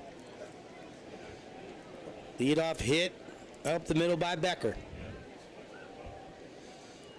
Every time Crimson has taken the lead, Pineview has answered. Mm-hmm. And now 2 on as he lost him. Mets on fire, walk drawn by Brady Barney. Yeah, just got him in 4 pitches. Want to make the 9 hitters swing when possible. Now Iverson has the tying run. We'll see what Coach Mack has. No outs, runners on first and second if he wants to lay something down or just let the slugger swing here. I'm letting Luke swing, but that's just me. I think so too. You're down 3. It's already the 5th. I mean, he's a 337 hitter. Luke's hit 4 home runs. He's got home run power. But he can pull it down the line. 335 down the line and right. Iverson, left-handed batter. Here comes the first pitch from P.D. Soto. Inside. Ball 1. And they got Iverson looking early in this game on an inside pitch, but that one was way inside. Yeah, it was last at bat. You're right. Soto is slowing down here with base runners. Very deliberate. Looks at the runner at second. Comes to the plate with the pitch, chopper into the dirt, foul ball. 1-1 the count now on Luke Iverson. Headed to take his talents to Utah Valley University in the fall. Graduate from Pineview. New staff up there this year.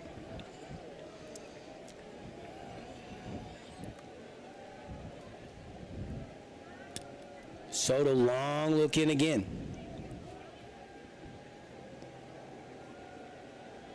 Petey's going to rock and fire, and it's ripped over second. This should score a run. Here comes the throw, and throw not in time. Sliding safe at home was Barney, and the Panthers have cut it to 10-8. And that's why you let Iverson swing. He's just going to rip a single into right field and score a run, cut the deficit to 2 runs with no outs here for Pineview. Sorry, and that's Dylan Becker scoring and diving safely in. Barney's at second. Iverson now at first, and still nobody out here. Both teams are into the bullpen. Shootout in the nightcap here, 10-8. Crimson clinging to the lead, but a little bit of a jam here for P.D. Soto.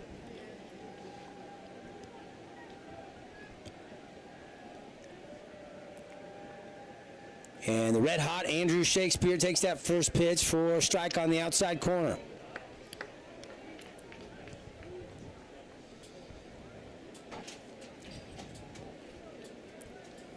Shakespeare, .414 batting average. Just a sophomore. And you said he's the great nephew to Bruce Hurst. Yeah. Great network. And he won your sunflower spitting contest a couple weeks ago, right? He's yeah, that's how I found out. He won. The prize happened to be the Fenway to Flood Street book. And he said, I've already read this book cover to cover 10 times. That's my great uncle. But he still took it. He still took it. My only copy. I have a signed copy of that book somewhere, but I don't know where I placed it. Foul into the Mustang bullpen off the bat of Shakespeare. Tonight's broadcast brought to you in part by Finley Subaru. See the All-Star lineup on Sunland Drive on the Savings side of the freeway. And by Eagle Gate Title, the leaders in the title business here in Southern Utah. Luke Cutie, American Family Insurance, one of our other great partners, bringing high school baseball. We are here all week. Will we have 1 or 2 games tomorrow? That is the question looming large right now. Will Pineview continue on, or will the season come to an end? Crimson and Dixie came into today without a loss. Dixie lost to Snow Canyon. Snow Canyon got 2 wins today, so they'll turn around and play tomorrow afternoon at 4 o'clock. This rematch would follow if Pineview wins. If not, Crimson chill out. Gets a day off. Go catch a movie. And they'll have Bo Sampson back available for Friday. If not, it'll be really interesting to see who they decide to pitch, with Javen Ross not pitching at all in this tournament. And there's a hot shot, but just foul. It was fair, maybe when it crossed the bag, but it was cutting away, slicing just inches. He went oppo once before tonight, just like that, but obviously in play. That was close. And now Maynard's going to go out and talk to Petey Soto for a second. Timeouts all season long brought to you by the Scott Gibson team at Intercap Lending, your reverse mortgage specialist. If you have a reverse mortgage, you need to talk to Scott. You can text him right now for an appointment, 435-619-8080. All types of loans, refis, jumbo loans. Scott has a loan for you. Such a good guy, too. You'll enjoy working with Scott. So remember the name if you need a mortgage. Scott Gibson, Intercap Lending, one of our great partners. Petey Soto, ready to go back to work on the bump. And a hot shot, this time pulled down the first baseline. This one was a little bit more well foul. Last one was close. That one really turned on it. How important is it for Pineview to capitalize here? Already 1 run in, but nobody out. Number 2 batter, your leading hitter at the plate. Outside, 2-2. Good look there by Shakespeare. Didn't chase. There was a strike call on the outside corner earlier in this at bat, but that one was just a little bit more outside. How close was the seed spitting It was contest? super close. In fact, one of the Beckers was about 4 inches short of Shakespeare. Shakespeare spit at about 30 feet, which doesn't sound like a lot. But did you make them spit with the shells cracked, or no, whole thing? Whole thing. Whole thing. And they throw it down to second, then on to third. Andrus tags him out. Devastating. It's a double play, the strikeout, then the throw out on the base pass, and 2 down. That is a devastating play, obviously, if you're a Pineview fan. Goodness gracious. Get the K and the throw out.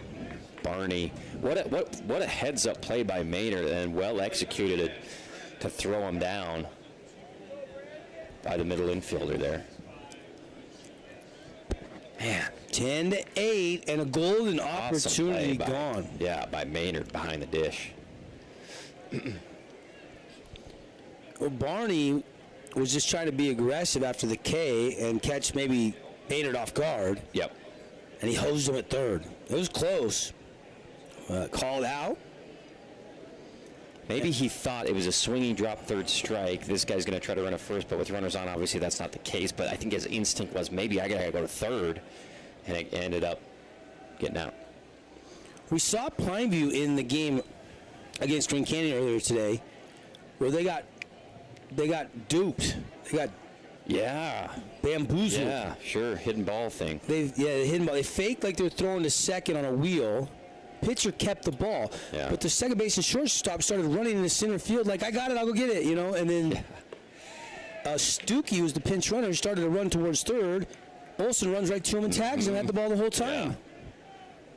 Yep. Luckily, Pineview was able to still win in extra innings, but a base running mistake nonetheless here, maybe just a little bit too aggressive. And it ends up being a double play. Now Petey Soto is working against Brandon Roundy, and the count is 1-1. That pitch missing, 2-1. Soto throwing hard, but that one down low and off the plate to the right-handed batting Roundy.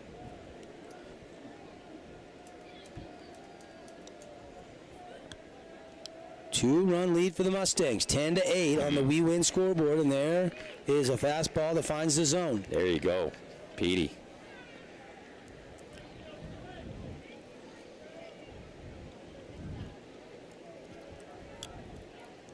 Soto looking at first. That's the ball in the mitt. Here comes a 2-2 pitch. It's a bender. It's outside. They're going to try to steal second. They do. Iverson is safe. Head first slide. Throw came down, but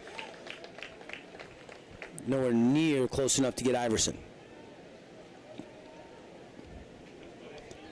So Brandon Roundy with a full count has a runner in the scoring position, and Brandon is the tying run at the plate here.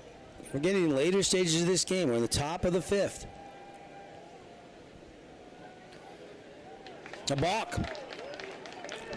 And now all of a sudden he'll move 90 feet away from scoring. Balk called on Petey Soto. With a full count.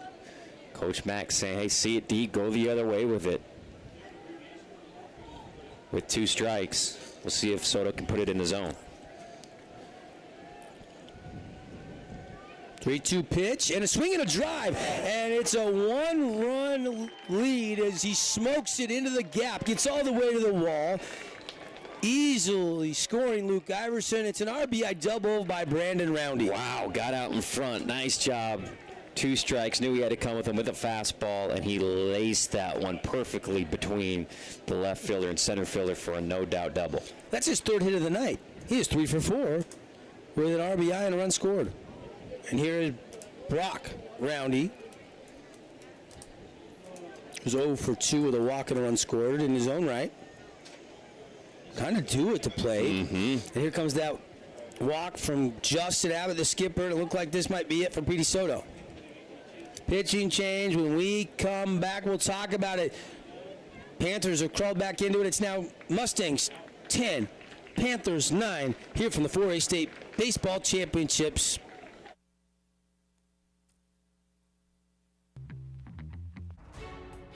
Got a project at work or around the house? Well, think Bucks Ace Hardware. Think Bucks for all the top brands like DeWalt, Milwaukee, and Still. Plus, Bucks has the best sporting goods department. You've got to see their gun department. It's stocked with a great selection of guns and ammo and accessories. 2 locations at the Dino Crossing in St. George or State Street in Hurricane. Since 1946, Wilkinson's House of Lighting has been a fan of all Southern Utah high school sports. These are special kids.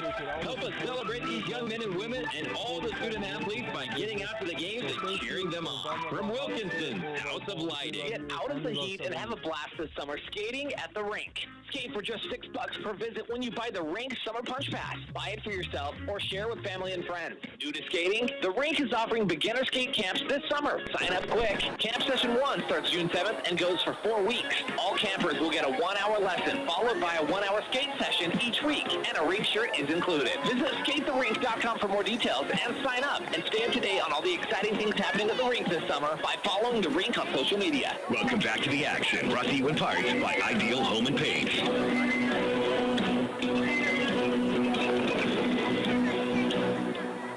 Aaron Morris is in relief. Morris got to start on Monday. We thought maybe it'd be Ross when we got to the park, but he's been injured. Something to do with his back, we're hearing. We had some callus or blisters on his fingers, so we haven't seen Ross in a couple of weeks. So Morris, who's kind of been the closer most of the year, the bulldog, but had to start on Monday, is now, I think he's got plenty of pitches because I don't think he got out of the third back on Monday. And Morris, crafty righty, he's a bulldog, good movement. 4-1 on the year, 2.01 ERA. You know, Coach Abbott was probably trying to save Morris. Kind of like Coach McClellan was doing earlier today, trying to save Roundy, but ended up needing him. And I think Coach Abbott just felt like, I got to go with Morris now. So Morris in relief. It's 10-9 Mustangs. Shootout on a Wednesday night from Bruce Hurst. He'll step off. Brock Roundy, the batter. Again, Brock this year hitting .284. 2 home runs, 6 doubles, 1 triple for Brock, senior. Just saw his brother smoke an RBI into the alleyway in left center. They're playing him straight up in center. Kind of shaded more toward the line and left to opposite field, and a little bit more of a pull in right field. And swing and a miss, strike 1. So Brock's got if he can rip one over second, he got some room. And that was a swing where he was definitely trying to rip one, but he came up empty. Morris looks in. Ready to go. And strike. Yeah, you mentioned 2.01 ERA. Morris 31 and 30, seen a lot of action.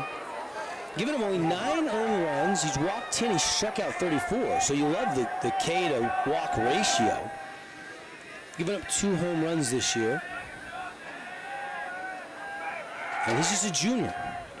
Swing and a miss, and that'll do it for the inning. So Morris comes in and gets the Team D auto sales strikeout on Brock Roundy, but the Panthers do cut it to a 1-run lead on the We Win scoreboard, 10-9.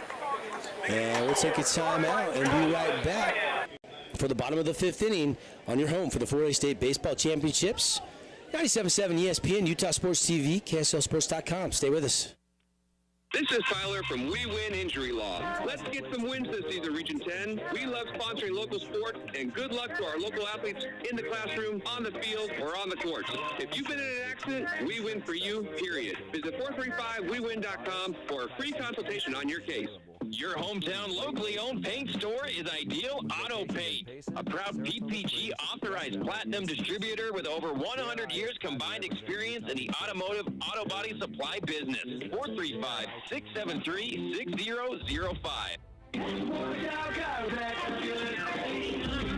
It's a fabulous new year, and if you want to feel fabulous, head on over to Fabulous Freddy's. They've got 2 Southern Utah locations to serve you. Monthly car wash passes starting at just $20 a month, and free vacuums at their Bluff Street location. Plus, Fabulous Freddy's wipes every vehicle dry, and you'll always save 10 cents at the pump with every wash. Fabulous Freddy's Car Wash. Simply a fabulous experience.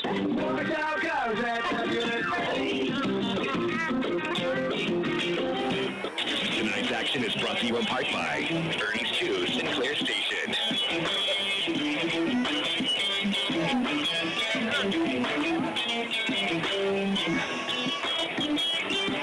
Hey, we're back. Devin and Andy here, 10-9. Crimson leads by 1 over Pineview. Shootout tonight, huh, buddy? Great game. Pineview keeps responding. Had an awesome opportunity to maybe even tie the game or even more, but we're doubled up on a strike him out, throw him behind the runner to put a premature ending to that inning.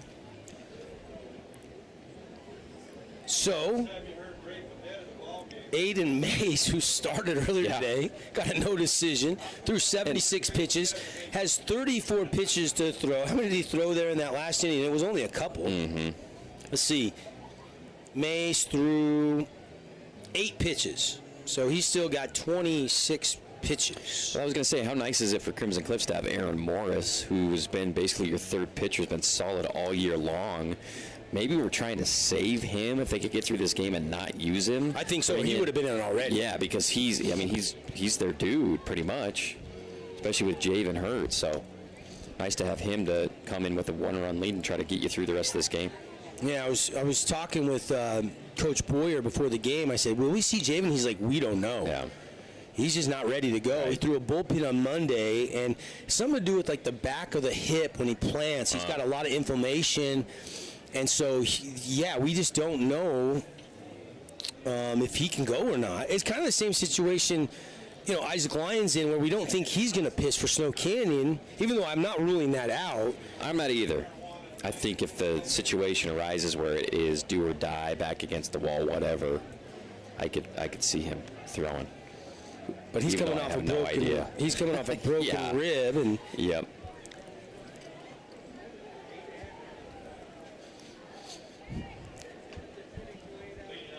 It's down to 4 teams left here in the 4A championships. The 1 seed Dixie, the 2 seed Crimson, the 3 seed Pineview, and the 4 seed Snow Canyon. It's went chalk. We already know with Snow Canyon beating Dixie earlier today, they'll play again tomorrow. Winner will be into the state championship best of 3 series. If you're just tuning in, if you're wondering how this game plays out, the implications are Pineview wins, same scenario. They'll play tomorrow again against Crimson. Winner will be into the state championship best of 3. Crimson wins this game, Pineview is out, and Crimson gets an off day tomorrow. Won't play till Friday night. Aiden Mace still has 26 pitches. And that one bends and drops low in the K zone, but misses for ball 1. This is Maynard. Checks his swing.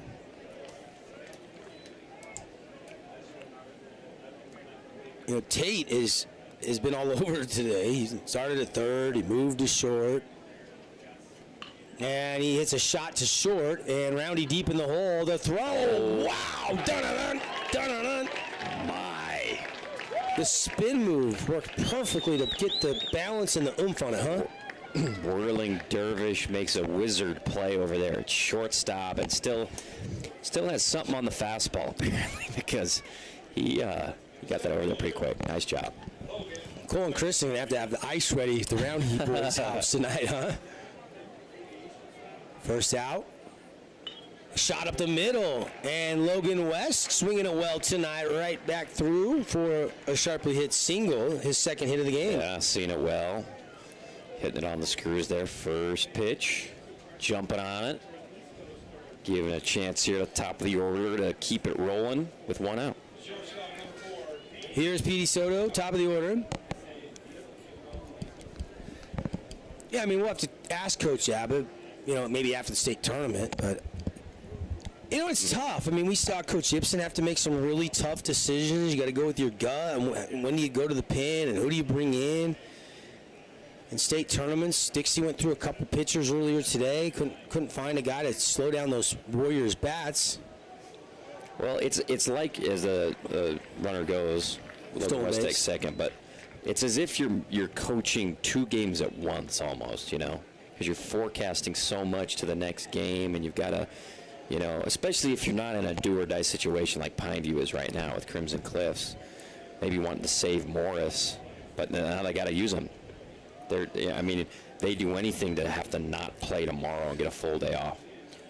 Yeah, but if they need Morris, if they keep him under 61 pitches, he could be back for Saturday. Yeah, and he's well on his way. Or if you keep him under 30 pitches, he could be back 1 day's rest. And now another ball squirts away from Iverson, and that allows West to get to third.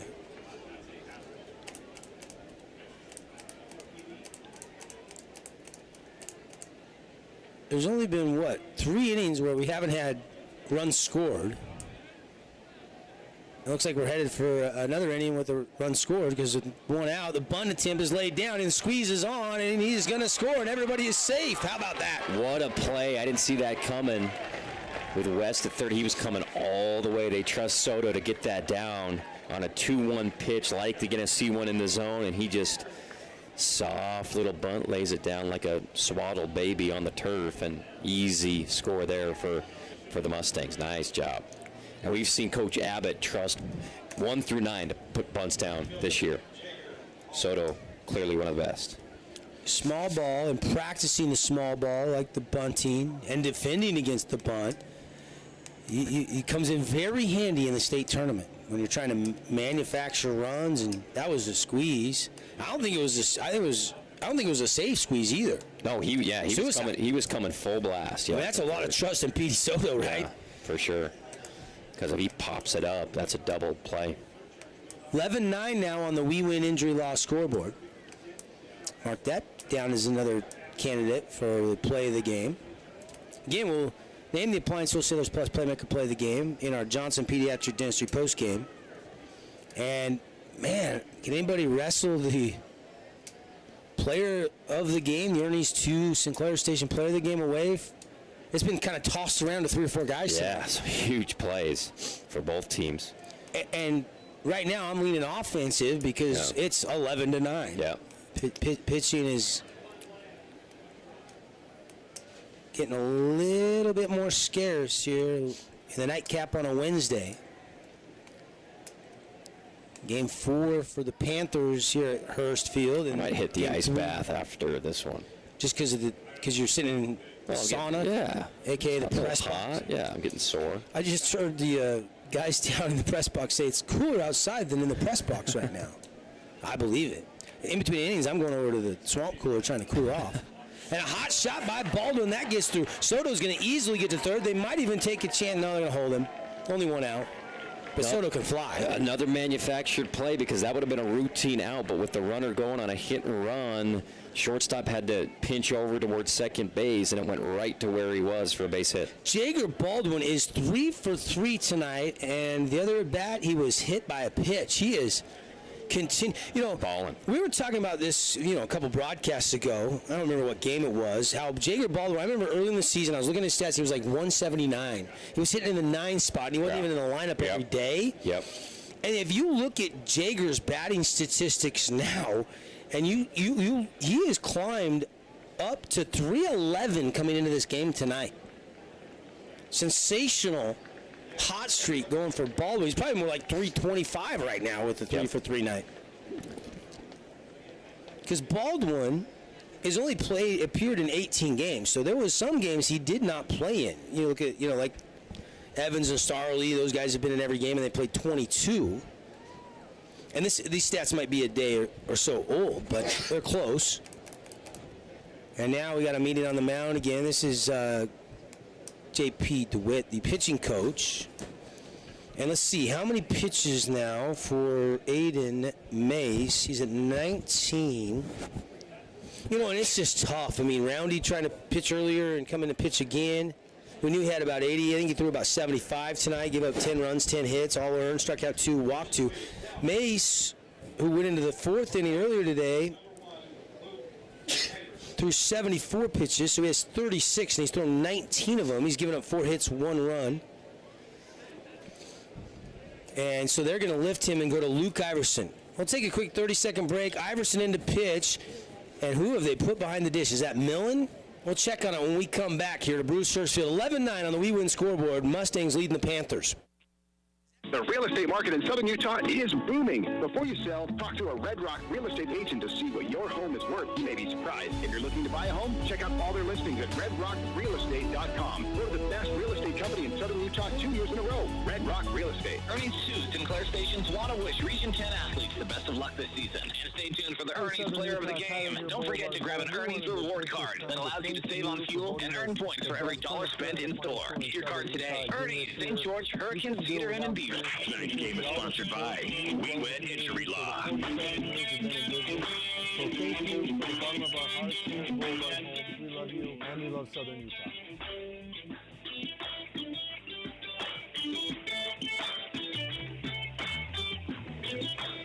Devin Dixon, Andy Thompson back here at Bruce Hurst Field, home of the Trailblazers. The temperatures are cooling off to about 87 on the field right now. Yep. With the sun down. Nice. It's up near triple digits. Don't think it quite reached 100. It was like 98, 99 today. I bet this little cool spell through the weekend by Memorial Day weekend, though, probably be up triple digits. It's Luke Iverson in the pitch. So Luke has not pitched all year. He pitched last year a little bit, but they really don't have anybody that can do what he does behind the plate. And so no numbers from this 2022 season on Iverson. He's got a big arm, though. He can really throw it. Yes, he can. So they've moved Kyson Millen, who's the jack of all trades. He's played about 5 different positions in the last 3 days here, to catcher. And Mace is lifted, and now Iverson is the third pitcher, and a fastball chopper foul off the bat of Trey Evans. And Jager looked to kind of be going on the pitch there. And I'm sure with the new catcher in, they might just surrender second base on the first and third situation here. Yeah, you don't want to. Do you want to trade a run for it out here? Just one out? I don't know. I don't think so. Modest lead for Baldwin. He's just stationary at first. Petey's over at third. Evans, breaking ball, and now Baldwin will get the bag after that one in the dirt. I think it stayed inside. What has Evans done tonight? Doubled and scored, and then hit a grand slam. Last time they put him on, and there's an open base, but last time they did that, Starley hit a sauce behind him. Yeah. Clearly they're pitching to him. Here comes the 1-1 pitch. And that is ripped into the alleyway in left center field. It's going to get all the way to the wall. 2 runs will score. It's 13-9 Mustangs. Another 2 RBI double. He's got 6 ribbies tonight. How about Trey Evans? Yeah, unbelievable. I mean, he is absolutely smoking the ball, and he's just pounding that left center gap or going over the wall.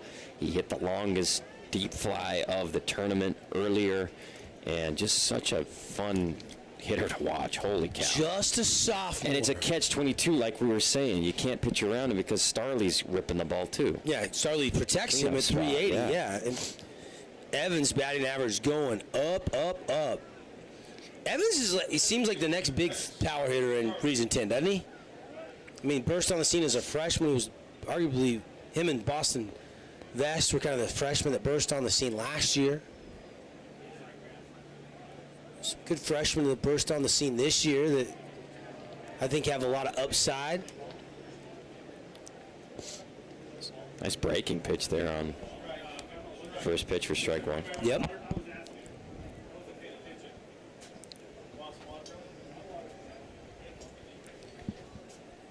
And Iverson, the 0-1 pitch high. And 1-1 the count with 1 out. Now a 4-run cushion again for the Mustangs. Appreciate We Win Injury Law. If you've been injured in an accident, they will fight and win for you, period. 435wewin.com for a free consultation on your case. And appreciate all of our great sponsors. Still some game to be played out. This game started late. It started right around 7:30. Well, a little before 7:30. Mm-hmm. So we're 2 hours and about maybe 2 hours, not quite 10 minutes into this game. And we're in the bottom of the 5th.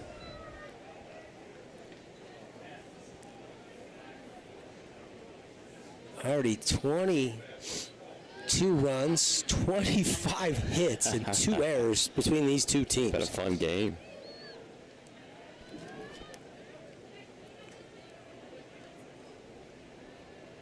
Iverson, 3-1 pitch, swing and a miss. Big cut there from Starley, came up empty. 3-2. Iverson's got gas. But again, I mean, maybe he's throwing a couple bullpens in practice and maybe got some tosses in the scrimmage where they had those 2 full weeks off. They had the bye at the end of the regular season and the bye in the first round of the regional up in, and he got him. Starley caught look at a team Deontay strikeout. 2 beautiful breaking pitches that at bat to Starley and throwing some gas. And Starley, you know, you're facing a guy you don't have any scouting report on this year. So advantage of Pineview there. Obviously Trey Evans ripped one, but that was a really good approach by Iverson that time.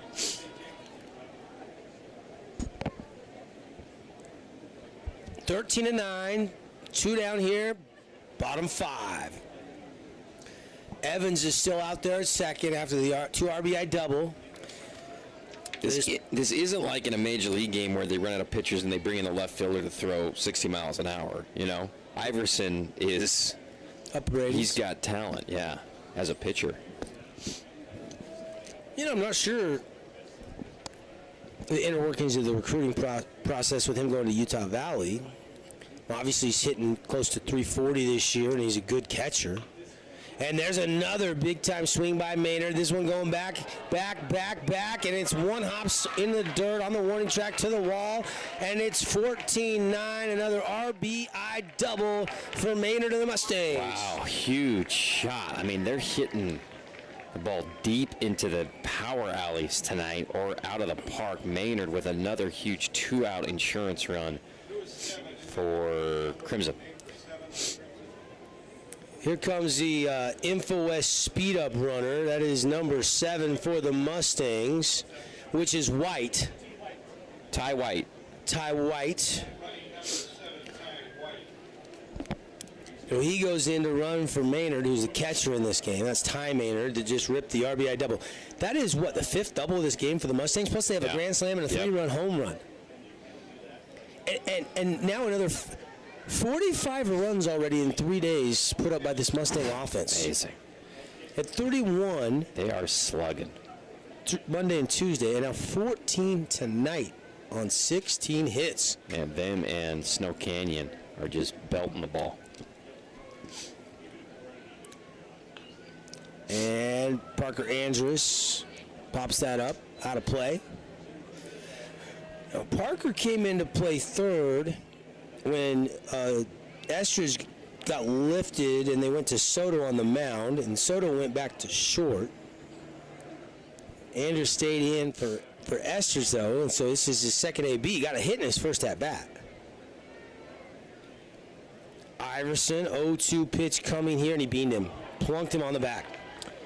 Andrus doesn't even feel that one. Such a strong kid. That kid lives in the weight room. Obviously a great football player, too. Getting a big opportunity here in the playoff game, and he's done a great job so far. So a 2 down and 2 on. Here is Canyon Kutch. Kutch over 3 tonight. Looking for his first hit. Grounded out to short. His last. No, he popped up to first his last at bat. On that sliding catch by Brock Rowney. Runners going, straight steal, and they hosed him. Got him. Wow. That'll end the inning. Backup catcher. That's a talented sophomore back there, Kyson Milne. What a bullet. Ben Castile and cue the Jane's Addiction. Through 5 innings, Mustangs up by 5. 14-9 on the We Win scoreboard. Back to Bruce Field after a message from our great local partners. Right now is the time to improve and get ready for the upcoming basketball season. And the best facility with brand new floors and top-notch training is at Nets on Fire inside the Be More Complex. Get small group training with elite coaches. It's time to improve your game. Just visit netsonfire.org. Hey, time out. I've got a loan for you. Scott Gibson here with Intercap Lending. Put me in the finance game to work for you. No matter what you're looking for, to build, buy, or refinance, I can help. So don't drop the ball and let me, with my 25 years experience, go to work for you. 435-619-8080. Right now is the time to improve and get ready for the upcoming basketball season. And the best facility with brand new floors and top-notch training is at Nets on Fire inside the Be More Complex. Get small group training with elite coaches. It's time to improve your game. Just visit netsonfire.org. Just like how the coach of your favorite team draws up some creative scoring plays over here at Interior Design Center, we can come up with a perfect game plan to make your house a home. Interior Design Center. Like us on Instagram or visit us at interior-designcenter.com. Good luck to all the Region 9 athletes. Tonight's game is brought to you in part by Interior Design Center. Well, it's trivia time. Andy Thompson has some trivia for all of our listeners and viewers. Andy, what do you got? The highest home run total in a single season in Region 10/9 was in 2008 by a slugger from Pineview. He hit 13 home runs, which is ties him for third place in UHSAA history for a single season. Pineview 2008, 13 home runs. If you know the answer, give us a text, 435-900-3776, you Pineview fans. 2008, huh? 13 home runs that year. Here is Morris. Came in last inning to pitch for the Mustangs. Let's see, where did I leave off now? And a swing and a miss from Schroeder, who's leading off the inning. Schroeder tonight singled and scored. And got got hit by a pitch. I think it was the bases loaded and got an RBI walk. So he's 1 for 2 with a run scored and an RBI. Chopper to second on the ground, and routine throw over to first in time, 1 away. Pineviews down their last 5 outs. Yeah, Morris is tough, man. We'll get a guess in Dakota Donovan. That is incorrect. He was a heck of a ball player, though. Was he 08, though? I think he played more recently than that, right? That's a name I remember. Yeah, I think he was a few years later. My first thought was Cole Wilstead, but I don't know if he hit 13. I mean, 13 is ridiculous. All-time record in the States, 15 in a single season. I mean, my second thought was Marcus Littlewood, but I can't remember what years he played. It's been so long ago. Of course, Marcus is back in St. George, working and raising his family. It's not Marcus, is it? No. And a chopper back to Morris, off his glove. He'll throw it anyway, and he doesn't get it down there in time, and Kyson Millen beats out that throw for an infield hit. That's big. You got to get him however you can against Morris, who is such a talented kid out of the bullpen. Yeah, he's a bulldog. Good stuff. Been impressed with him. Oh, we got a correct answer. Who was it? Austin Smith is the correct answer. 2008, 13 home runs. Congratulations, Austin Smith. That wasn't even on my radar. I don't even remember Austin Smith. I'm not going to pretend like I do. How do I not remember that? We kept stats in 2008, Devin. Austin Smith. I'm drawing a blank. Congratulations to Mark Bohasic. Nice. Canned ham, courtesy of... No, just kidding. But Give him something. We'll get you, I mean, that's a heck of a pull, man. We'll get you a pizza or something. Yeah, give him a Hungry Howie's pizza. Sounds good. Got a few of those laying around the ESPN studio from our friends over there at Howie's. And that was well after the change to, I mean, back in the late 90s, they were using -5 bats, but in 08, that was -3.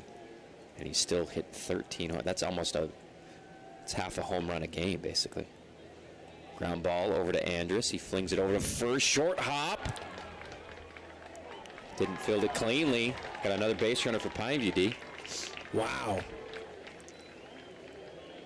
Well, at least I guess Littlewood would have been, a sophomore in 08? He was drafted in 2010 by the Mariners. I remember that because I'm a Mariner fan. At least I had one guess in the right decade? Right decade. No, I'm just kidding. Austin Smith, big blonde-haired kid.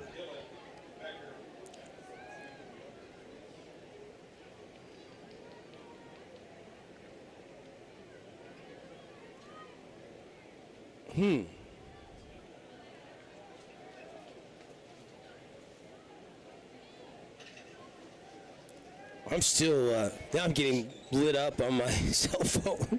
I do not remember Austin Smith. I don't remember Austin for some reason. But 13 dingers. You hit double-digit home runs in high school. Grounder to Soto. He'll touch the bag on the first. Double play. Panthers down to 3 outs offensively. Crimson can smell the victory. They lead 14-9 on the We Win Injury Law scoreboard here from Brewster's Field in the 4A State Baseball Championships. And we'll come back right after this with more baseball action. Stay with us. Hey, it's Luke with Udine Associates at American Family Insurance. At Udine Associates, we love insurance so you don't have to. With a quick call, we can give you an instant quote with the right coverages. My team of licensed agents are ready to help you with better insurance from American Family. Give us a call at 435-251-9102. It's time to make Number one dealer in Southern Utah. Get your adventure started in the retail store with all your camping accessories. Find the largest selection of travel trailers and fifth wheels and motor coaches. Why in the world would you go anywhere else than Camping World, St. George? This is Parker. This is Jason with Team D Auto Sales. Supporting local sports for over 20 years. That's 2 decades. Come to Team D Auto Sales at 488 East St. George Boulevard. Or teamdautosales.com. Yeah! Team D, Team D.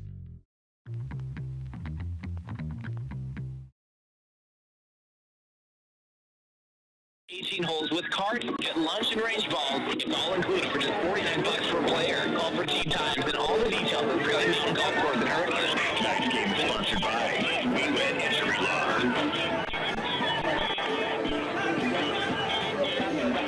I'm getting drilled on my memory bank here, but remember how I was talking earlier about I was going to find out about Ian Becker and Dylan Becker, and then Brock and Brandon. I still don't know who's older between Ty and Tate Maynard. Right. I promise I'll figure that out before the end of the tournament. But I guess who's older, Brock or Brandon? Brandon. And that's what my memory told me earlier, and that is correct. He is 3 minutes older than Brock. 3 minutes. Who is older, Ian or Dylan? Ian. You're correct. I knew it. 1 minute. 1 minute. He just has that maturity over Dylan that you can only acquire with life experience. All right, 60 seconds. Coach Secret, Snow Canyon skipper, just was talking about Austin Smith. He's like, it's easy for me to remember Austin Smith. He was launching them onto the football field. How about we get that? If this score holds up, for the fans' sake, we get the 7 o'clock game tomorrow night between Dixie and... That's what I'm saying. Instead right? of the 4 that would be o'clock great. heater. Push it back. That's the UHSAA's. That's the UHSAA's call. Well, you got the connections. You got people's number in your cell phone. Jeff Clough is on site, so that would be his call, I would guesstimate. Because it's a lot more pleasant at 7 o'clock than 4 o'clock. What's the height of tomorrow going to be? And that pitch missing for ball 1. I'm sure Snow Canyon and Dixie fans would agree with me. But I have no say. Might have a doubleheader anyway, but... Yeah, probably could come back and win it. The high tomorrow, windy and 97. Good heavens. It's not too bad, actually. I mean... But when you're sitting in the stands and it's baking on you... You need a suntan anyway, Andy. Of course, you ain't going to get one in the press box. You're just getting a good sweat. Yeah, I'm just getting mesothelioma in here. Hey, remind me tomorrow to bring the wireless mic so we can do post-game. Thank you. Strike at the knees to Canyon Kutch. Iverson's still out there on the mound in relief. They moved him from catcher to pitcher. It's 3-1 count. 14-9. Mustangs, the home team, get their hacks here in the bottom of the 6th. Iverson, did he plunk him or did he get out of the way? I think he got him. Yeah, he did. What number is that? I think that might be 3. Iverson's second hit batter since he came in. Or is it 4? On the night? No, on this game.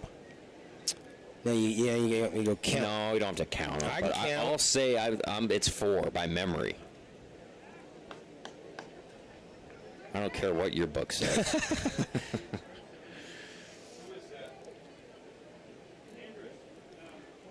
Here's number 19. Now you got me staring at my chicken scratch, trying to count. And this is Zach Andrus. Not Parker, Zach. Schroeder got hit. Shakespeare got hit. Show me 2 more. Baldwin and Parker Andrus got hit. So it's 4. Plus that one is 5. Oh, okay. So I was off by 1. Well, you got to take the over on hit by pitches, the way the state tournament's going.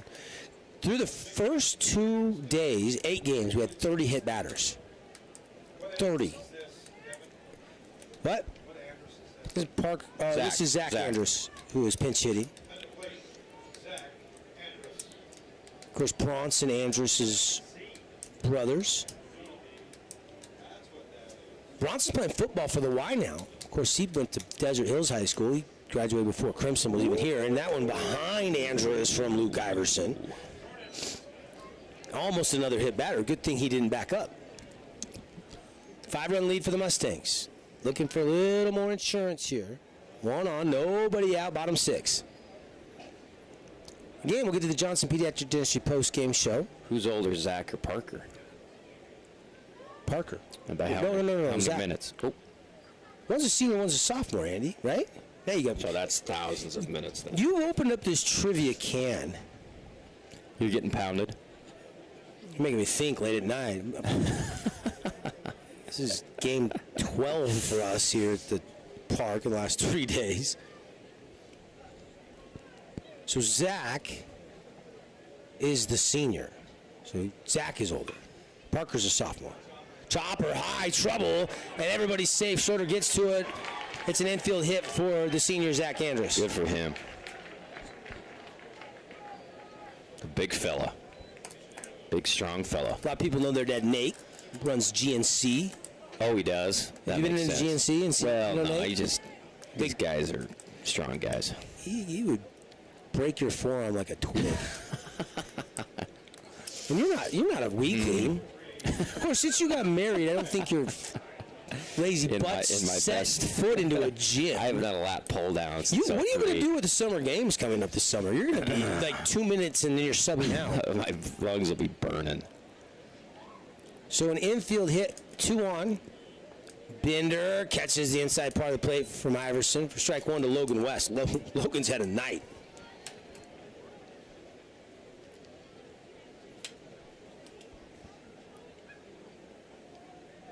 Kutch is at second. Andrus is at first. West at the plate. They'll chase Kutch back to the bag.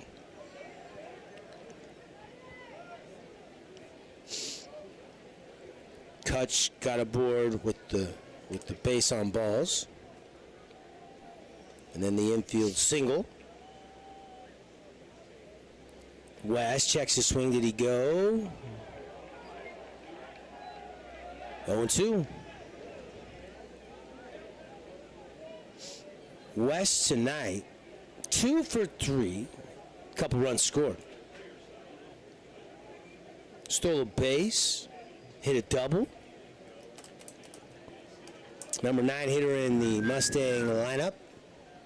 Here comes the 0-2 pitch from Iverson. Bring the heat. And he wants the heater. Throw the Terminator here. And fouled off, but in foul territory. Roundy gets over there to it and makes the catch for out number 1. Good out pitch there by Luke. 0-2. Nice little breaking ball for a meek pop up out of play. Here is Petey Soto. Soto comes in hitting 298.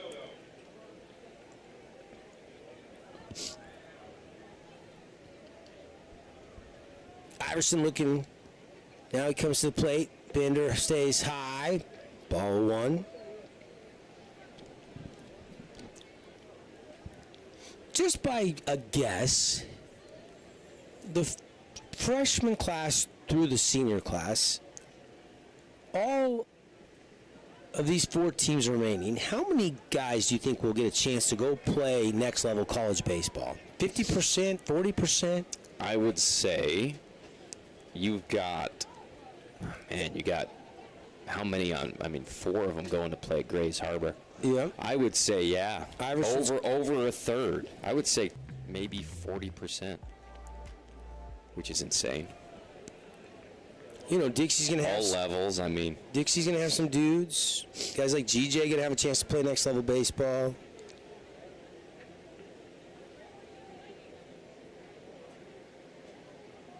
You got 5 on Pineview's team that are going to go. So Cannon's got a bunch, you know. I mean, look at this infield right out for Pineview. All these guys. They chase them back. Who's over back. at first? Well, the Roundies and Becker over at third. You got the pitcher going somewhere. You got Kyson Milne, who's just a sophomore. Schroeder's just a sophomore. Shakespeare's just a sophomore. Yeah, the whole dang team. What about Crimson? We know there's a few guys that signed already. Some of the seniors. Same thing. Yeah. I got to up my percentage. I think you're low.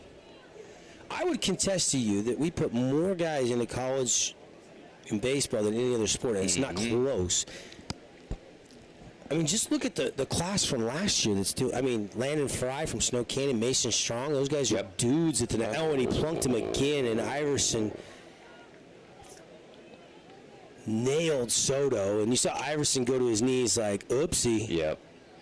I mean, here's a kid that hasn't pitched all year long. Yep. And you're asking him to come in and pitch in a win and move on or lose and you're done scenario, and the reps just aren't there. Just lost it. He's looking over at Soto to give him a, hey, you okay? Luckily got him square on the helmet. So bases loaded now for Jager Baldwin. And Jager Baldwin has scored 4 runs tonight. He's been on base. He's 3 for 3 with a walk. The only thing Jager doesn't have tonight is a ribby, but he's got a chance right here.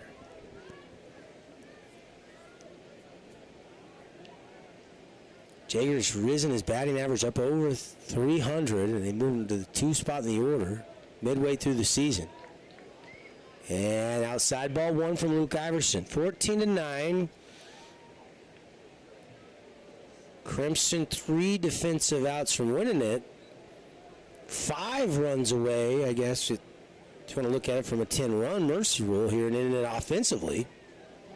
There's a strike, 1-1. Baldwin was taking. Inside corner. Kutch is at third. Zach Andrus second.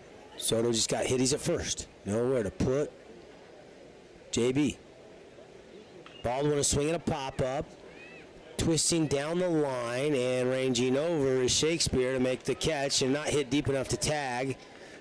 Shakespeare throws it home anyway just in case. And 2 outs. First time they've got Baldwin out tonight. And here is Mr. Dangerous. 6 RBIs tonight for Trey Evans. Well, I keep forgetting you got Starley behind him, but walking. Just hold your breath here. Behind you. Bender stays inside. Ball 1.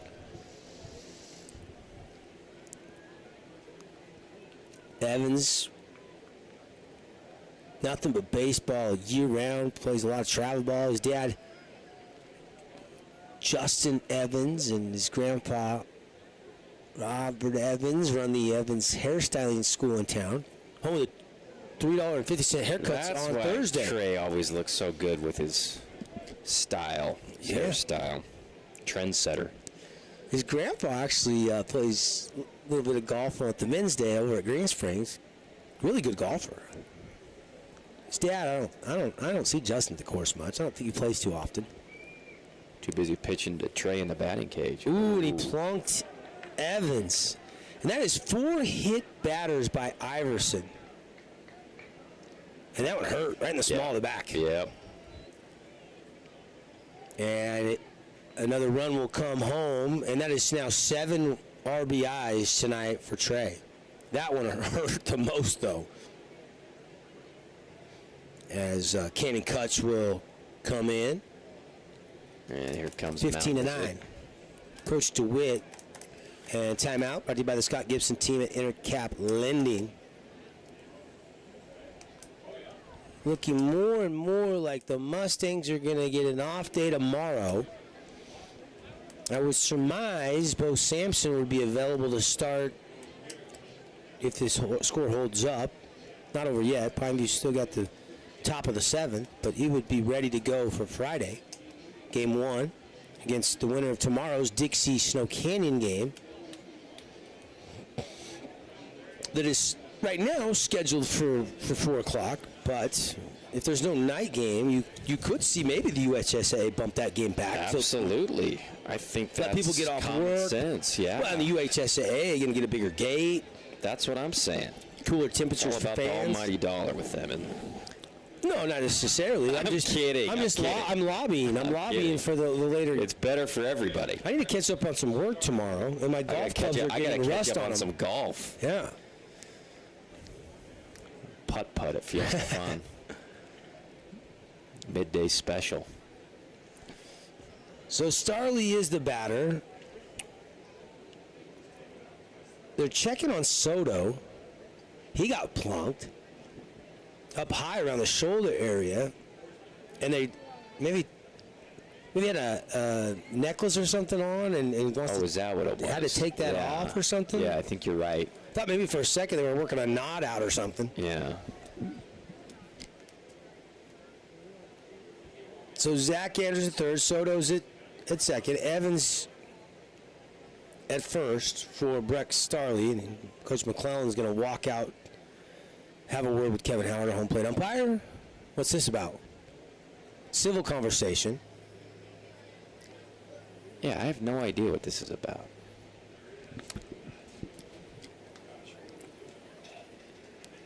And he said his piece and he's walking away.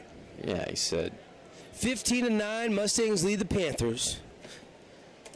Panthers need an out, and then they got to try to rattle the bats. A hit here and would really, really be difficult. It's already going to be really tough. Morris has still got plenty of pitches and has looked good the last couple innings since he came in relief. And Iverson's got to try to find the zone here. And inside again.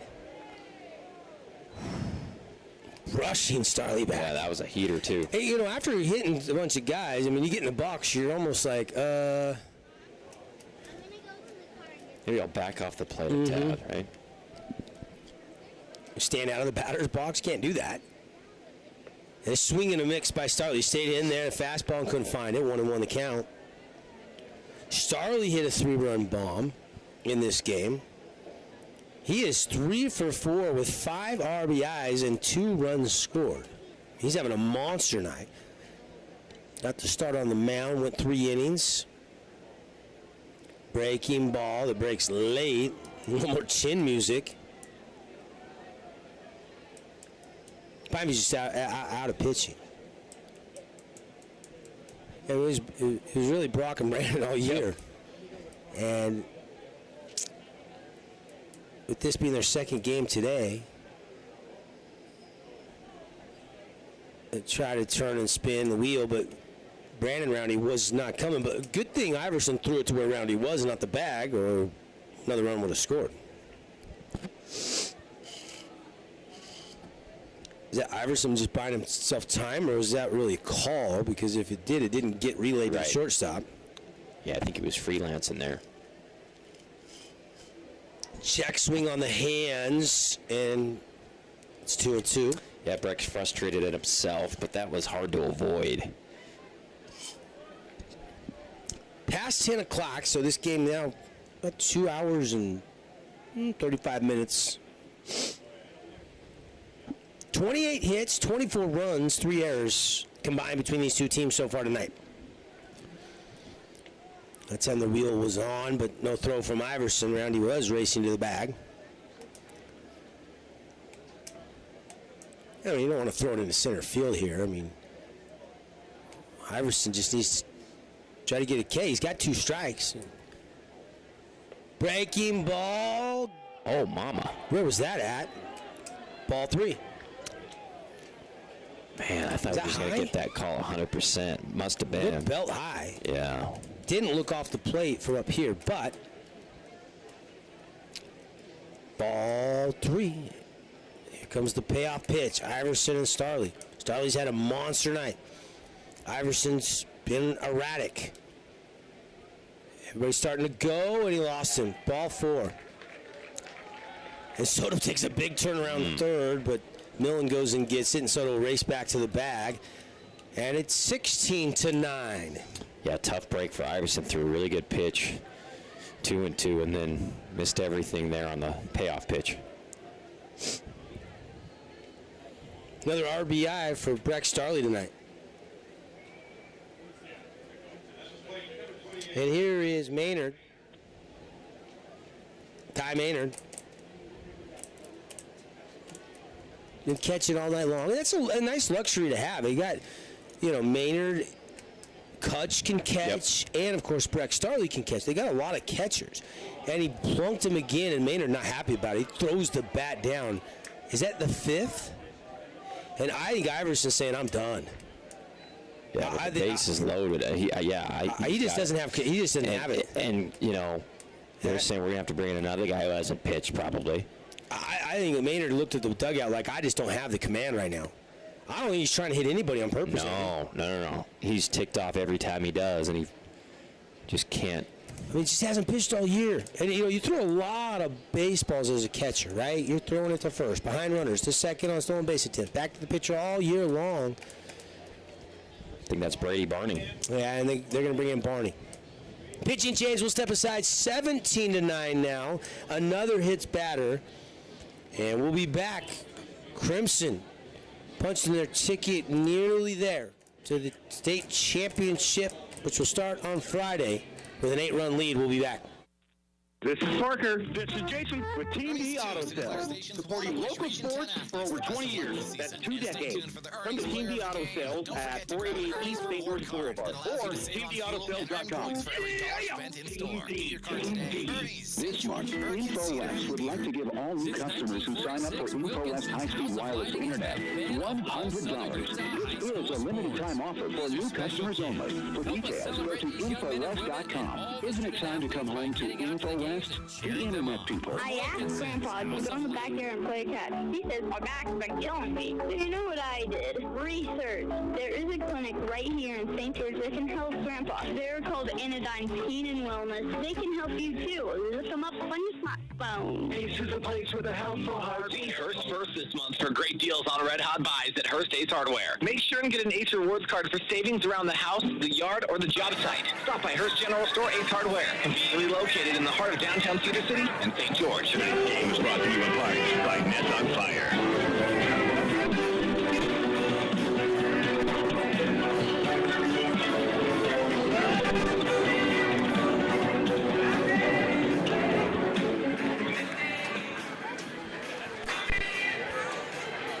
Welcome back, everybody. Devin Dixon, Andy Thompson, 17-9 on the We Win Injury Loss scoreboard.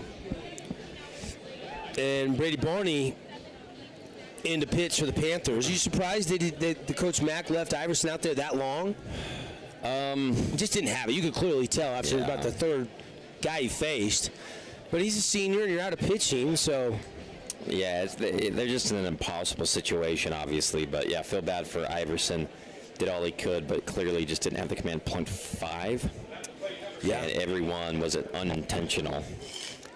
And just valiant effort. And what a career he's had here. Tough way to go out. And, here is Andrus, who is actually 2 for 2. No, he's 1 for 1. No, he's 2 for 2. I'm sorry.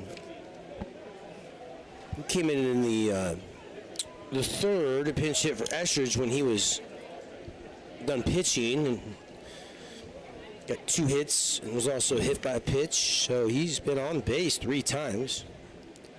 Pulled that one foul.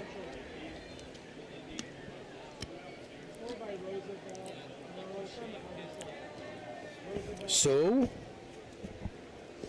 0-2. One more strike.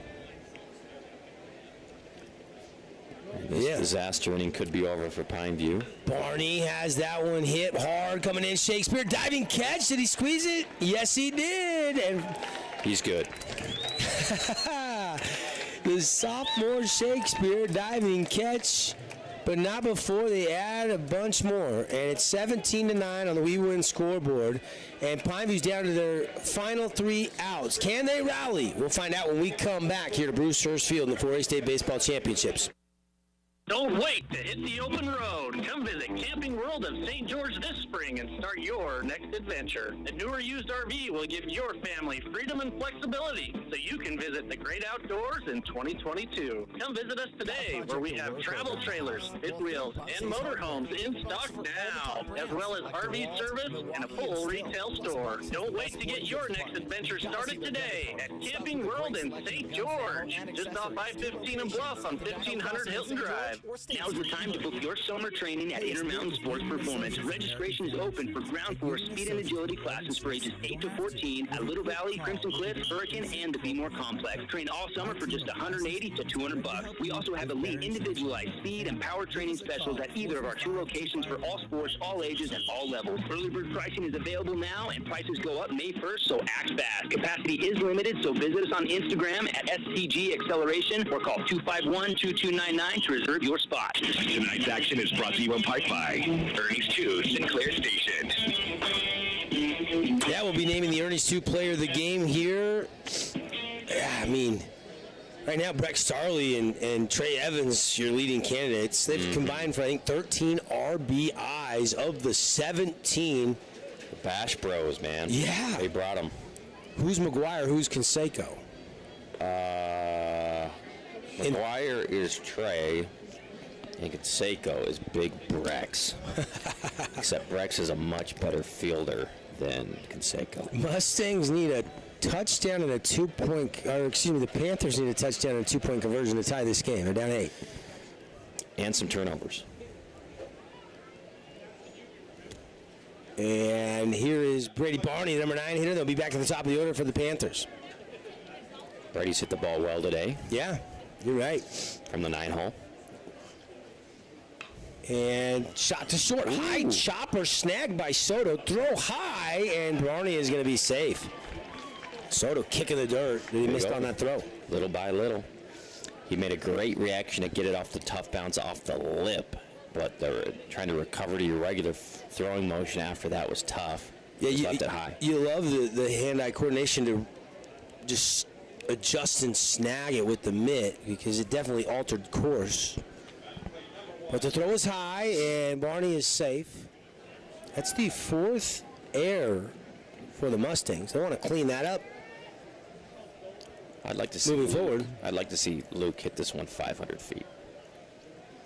Yeah, I kind of feel for Luke. Just didn't have any command when he was asked to come in and pitch. What do you hit 3 last inning? Hit 2 the inning before, I think it was. That one missing, ball 1. Here's the 1-0 pitch coming from Morris, who's come in and closed the door.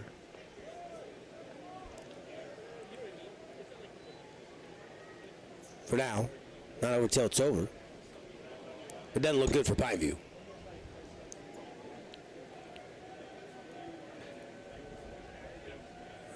I mean, Pineview's, they saw Green Canyon down 5-0, score 4, then tie it into extra innings. Pineview's able to win on a wild pitch to get into this game earlier, but 8 runs is a whole other story. Everybody's got to be perfect, got to bat around. Yep. Probably need a long ball here at some point. And that's not easy with Morris. He looks like he's got full control. Mm-hmm. Yep, he's been tough.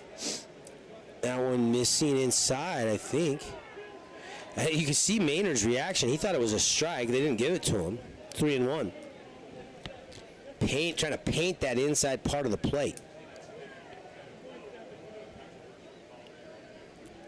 Well, Iverson might see something here, Juicy. Well, it's a 3-1 count. And he's taking ball 4 and 2 on, nobody out here for the Panthers. They need more of that. And here is Andrew Shakespeare. Just station to station baseball. No base running errors. Obviously, let this guy stroke it. Shakespeare, great game in the field, great game hitting. Big future at Pineview. Yeah, 1 for 3 with a run scored and 2 RBIs tonight. Brand Rennie has 3 runs batted in. Kai Simone has 2 offensively. And strike 1 from Morris. That looked like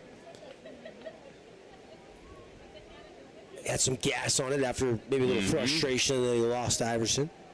Put him aboard with the Nets on fire walk. One thing about this Pineview team, I mean, they have really come a long ways this year. Surprised some folks. They've been the proverbial grinders. Oh, yeah. Had such a hot start to the season. Were undefeated going into region play. And then they lose, 4 of their first 5 region games. Then before losing yesterday to Crimson, they had won 8 in a row. And a strike on the outside corner. And it's 1-2. Yeah, it's been an awesome year for a team that has so much chemistry, have so much fun together, and responded, like you said, after a little bump in the road to pick themselves back up and put them in the, for a bye 3 seed. Remarkable season. I'll have to find some more pitching. I mean, Aiden Mace looks nice. He'll be back for his senior season. And Schroeder can pitch. Chopper to second, and the only play is at first. 4-3 and 1 away. Crimson 2 outs away from an off day tomorrow and beating Pineview and sending them home from the 4A State Baseball Championships. And here's Brandon Round. He's 3 for 4 tonight. Good job by Morris. Shakespeare had to swing at a tough pitch there with 2 strikes and just chopped it for an easy out.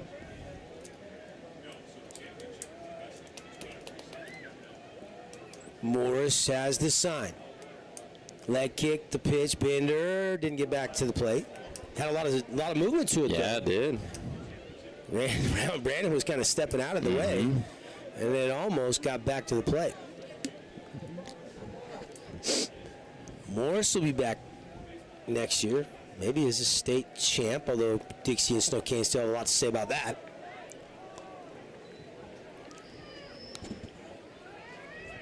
And Morris is asking where that pitch was.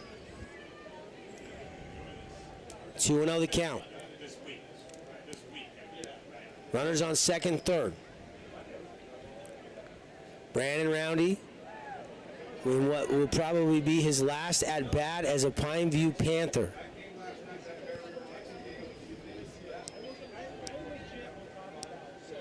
Been a lot of fun watching the Roundy boys coming up through. Good kids, well respected, well liked around the region and town. And 3-1. That one misses a little close, but must have just been off the edge for ball 3.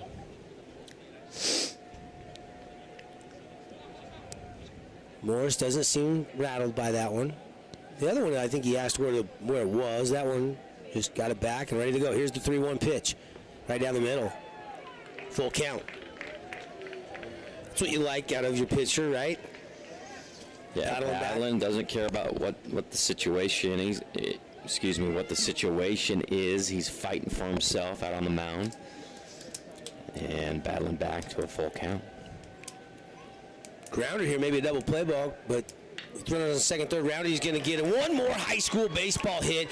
1 run will score. Here comes the second, and it is 17-11. Pineview still alive. Way to go. Good for him.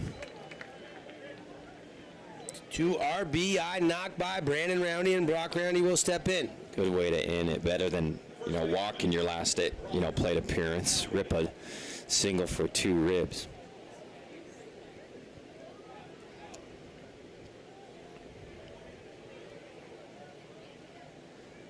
So, the shootout continues. They got the 2-point conversion. Now they need a touchdown. But you knew this team, we just talked about how they're grinders. They're not going to give up. It's chipping a chair. Need more base runners, though. And they're not losing their approach either. They're not swinging at bad pitches. They're being super patient. Here's Brock Roundy. Outside, 2-0. Brock tonight, 0 for 3 with a walk and a run scored. Did strike out once. I think Brock's going to be mainly a pitcher. And there's a shot to the other side. Oppo going back off the base of the wall. And uh-oh. I'm not sure what in the world happened there. Roundy thought he had a double easily, but a little bit of a mistake there by his brother Brandon, who stopped to watch it. I think Brandon thought it was going out of the yard. Yeah, well, I think he saw the left fielder kind of looking like he might be able to get it, and he's saying, look, we're down by 6. I'm not going to overrun it, then have to go back if he makes a miraculous catch and get doubled off to end the game. So I think obviously they both could have been at second and third, but that doesn't matter. How about them Roundy boys, though? And probably maybe good to see. Now they might get another chance. If Pineviews going to come back and win this game, they might have to bat around and get to them again. But both of them going back-to-back hits here late in this game. Right. You got to love the grit, the approach, not trying to force anything. Yep. Just a smooth swing. And that was, right at the base of the wall. Brock gets a little more.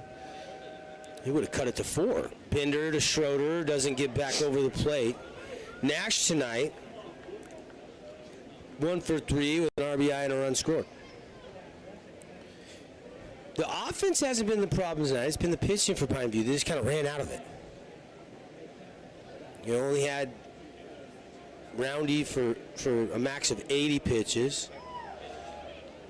Nice shot there by Morris. Yep, strike. And a 1. Still a good crowd. That not a lot of people left. Just people hanging around to see how this one finishes up.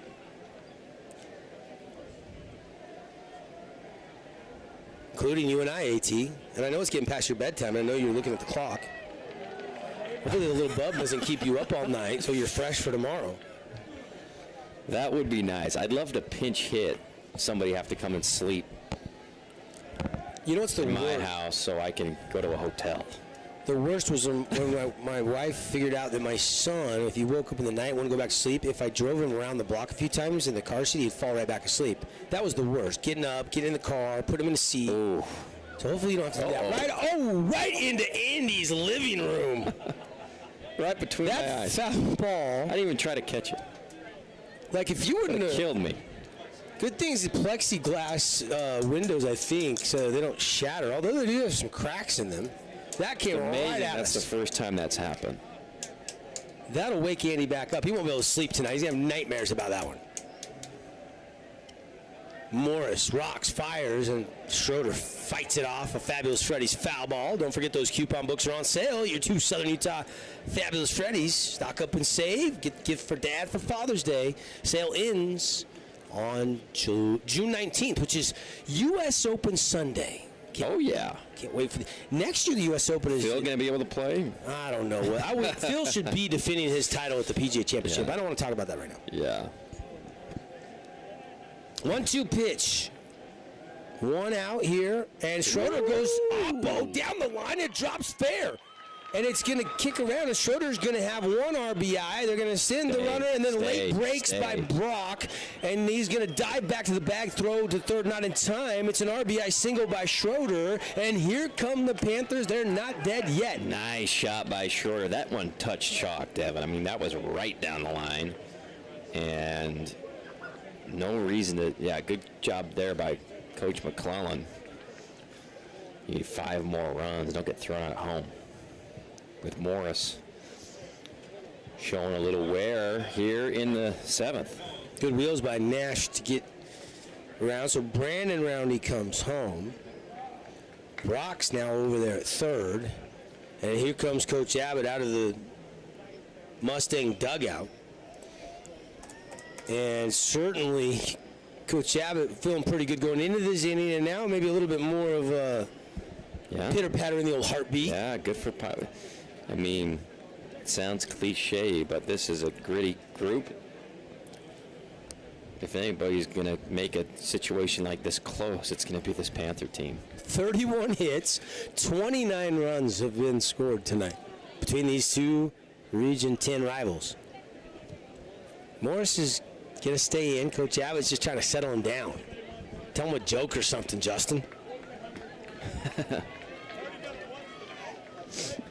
You wonder how often the skippers or the pitching coaches, when they go to the mound, just try to say, hey, you see that cute blonde in the third row? Right. Just make something up to try to... And the kid's like Devin Dixon? No, the girl blonde. I don't think there was any jokes there, though. I think he was just like, I believe in you, man. I'm staying with you. Get it done. Keep throwing strikes. Outside. Ball 1. We are 3 hours into this game. Started just after 7:20. Now 10:23. Outside. Would have been nice to put some of the highlights on the newscast, but this game's still going. It's going to be impossible. That one Makes it 3-0. Morris struggling to find the zone here a little bit, AT. Yeah, he was so efficient in relief. You know, that's what he's been used to all season long, but seems to be wearing out just a tad here. Starley went 3 2/3, give up 6 hits, 7 runs. And there's a walk to load him up. Then Estridge came in. Then Soto Jr. Morris has now thrown 41 pitches through 1 2/3 work, giving up 4 hits, 3 runs, 2 earned, struck out 1 and walked 2.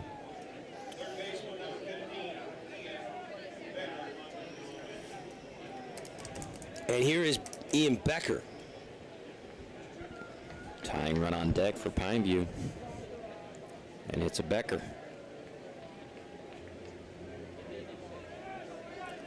Yeah. This is the older of the Becker brothers. By 1 minute older than Dylan. I'm still going to find out who's older between Ty and Tate Maynard. 3 sets of twins in the same game. I'm sure that's happened, and there's been more somewhere along the lines in high school baseball, but a little bit rare. Any twins run in your family? Any twins in the We don't have the potency. Thompson clan? No. We don't have the potency. We don't have what it takes. 1-1 pitch from Morris. Bender stays in. 2-1. You got to compliment the Pineview patience. I mean, you would want to press here, but you can't get it all back in one swing. They've already scored 3 runs. They've loaded the bases, and yet here Crimson's still up by 5 runs. Chopper foul, 2-2.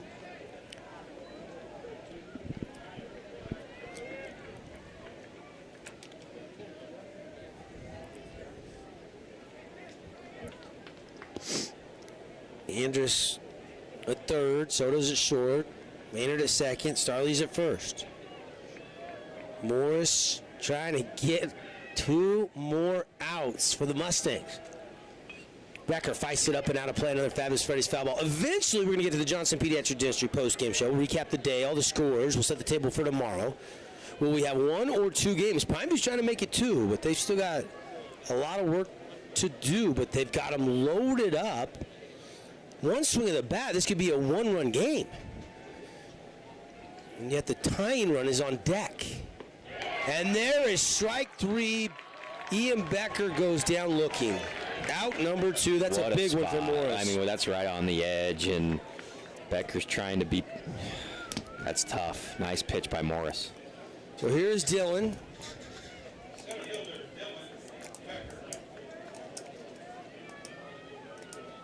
And that's a big out for the Mustangs. That kind of maybe will settle Morris down a little bit here.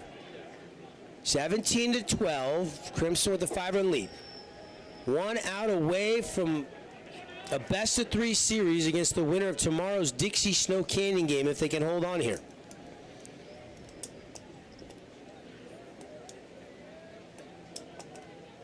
And most likely would throw Bo Sampson in game 1. And it gets away. And a run is going to come home. And it's a 4-run lead. Down to 4 on... You going to score that a wild pitch? I don't think Maynard... I think Maynard stretched as far right as he could go. And I think it's a wild pitch. So, Roundy comes home. A lot of runs in my score. It's been a long time since I've done a game in which we've had this many runs in a game in Region 10. 17-13. 30 runs scored. Yeah. How you like that math? I know. You guys are impressed. But it's still a lot of runs. Impressive, yeah. The run total is just crazy tonight. Fought it off foul. Here we go. And 1 strike away from sealing it here. You got to clap, clap, clap on the Grinders of Pineview. They've scored 4 runs here, but they still need to score 4 more to try to push it into extra innings. Dylan Becker at the plate. Millens at second. Schroeder's at third. Inside, full count. 3-2.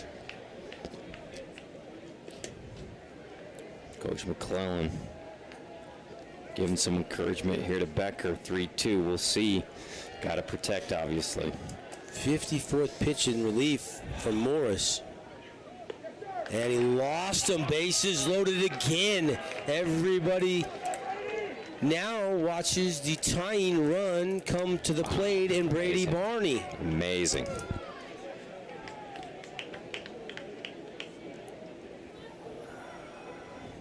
It looks bleak.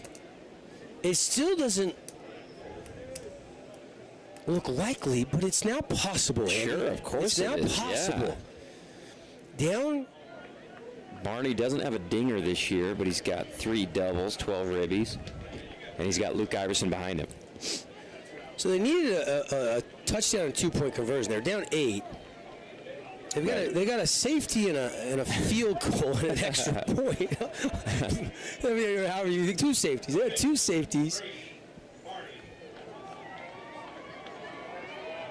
Here we go. Brady Barney, the senior. Morris, swing and a miss. Couldn't find that one. Morris challenged him over the zone. Good looking hack there. Go for the gold.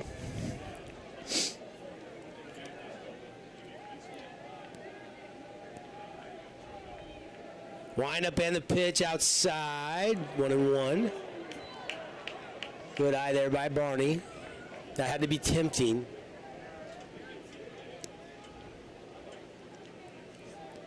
Nowhere to put him. Yep. But 2 outs here in the 7th. Good eye. And he just got to be thinking, if you get a fastball strike, just hit it right back up the middle. That's where he's been when he's been hitting his best. Just line drive right back up the middle.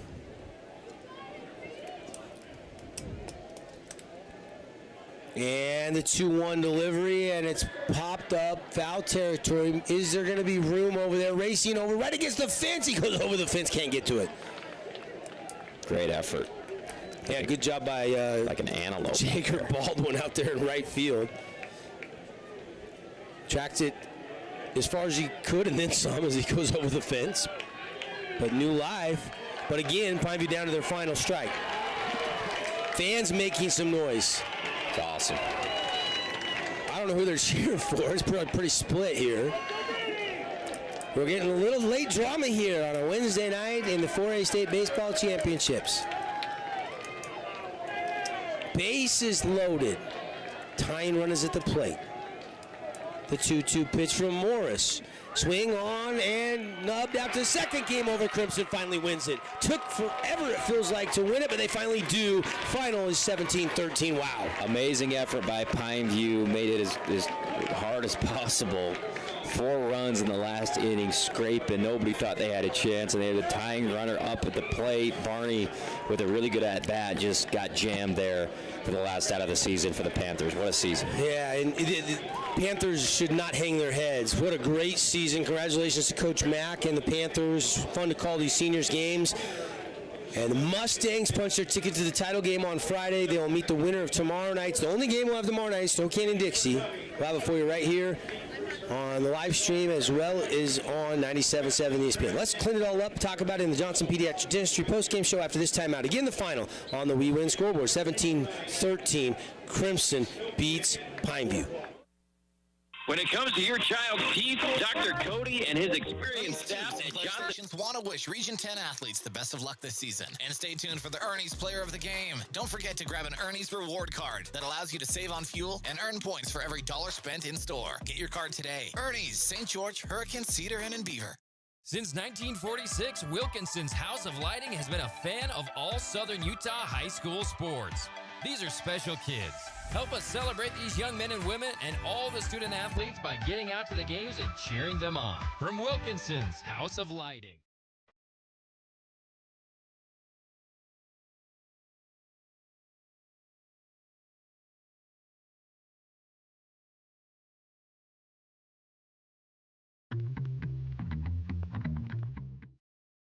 Red Trucks and Morgan have been killing what bugs you since 1960. I think you're good. Don't like unplug anything or take anything off. School for each region win. Plus when you... The extension cord from the power strip, but just take everything all at once up to the box. So don't like unplug anything or dismantle anything.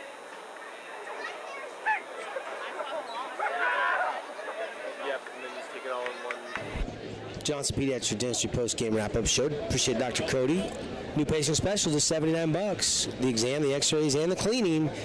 656-0511. They're not open right now, but give them a call tomorrow and get your kids scheduled this summer for their teeth cleaning while school is out. It's kind of the final couple days of school, trickle into next week and graduation for a lot of these guys. And we just saw some Pineview Panthers seniors play their final game. What a career. Yeah, what an awesome. I love this team, man. And such a tight group, special season, all the stuff they gave to this program. And, Coach Mack does such an amazing job. Just gave a big bear hug to Coach Abbott after the game. And what a show they put on tonight. So Pineview wins in extra innings earlier today. Get into this game. Had to come back. Yeah. Tied it at 7. Had to come back. Got back into it. And then the last inning, needing 8. They got half of it back and had the bases loaded. They had a tying run at the plate. Obviously, they lose the game, but a gritty effort. Fought to the end. And... man, you look at this box score. Holy cow. 31 hits, 30 runs, and 4 errors between these two teams. Look at some of the Wilkinson stats as we do so. We'll hand out some awards. First for the victorious Mustangs that are into the best of 3 state championship series. Petey Soto, 1 for 3 with 3 runs scored and an RBI. Jager Baldwin, 3 for 4 tonight with 4 runs scored. And then here's the heavy lifting in the Ribby department. Trey Evans, 3 for 3 with 4 runs scored and 7 RBIs. Breck Starley goes 3 for 4 with 6 RBIs and 2 runs scored. How about Maynard going 2 for 4 with 3 RBIs? And then how about Logan West, 2 for 4 with a couple of runs scored. But 13 of the 17 RBIs between Brex and Trey for Coach Abbott.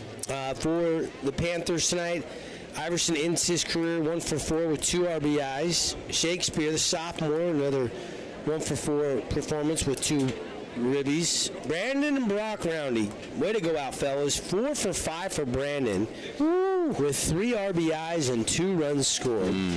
Brock goes 1 for 4 with 2 runs scored. Schroeder, another sensational sophomore. He'll be back next couple years. 2 for 4 with 2 RBIs. Kyson Millen, another sophomore, 2 for 4 with 2 RBIs. Becker goes 1 for 4. That's Ian. Dylan goes 1 for 3 with 2 runs scored. Brady Barney ends his career 1 for 4 with 2 runs scored. So Pineview had 4 doubles by Becker had 1, Brandon Roundy had 1, Schroeder had 1, Shakespeare had 1 tonight.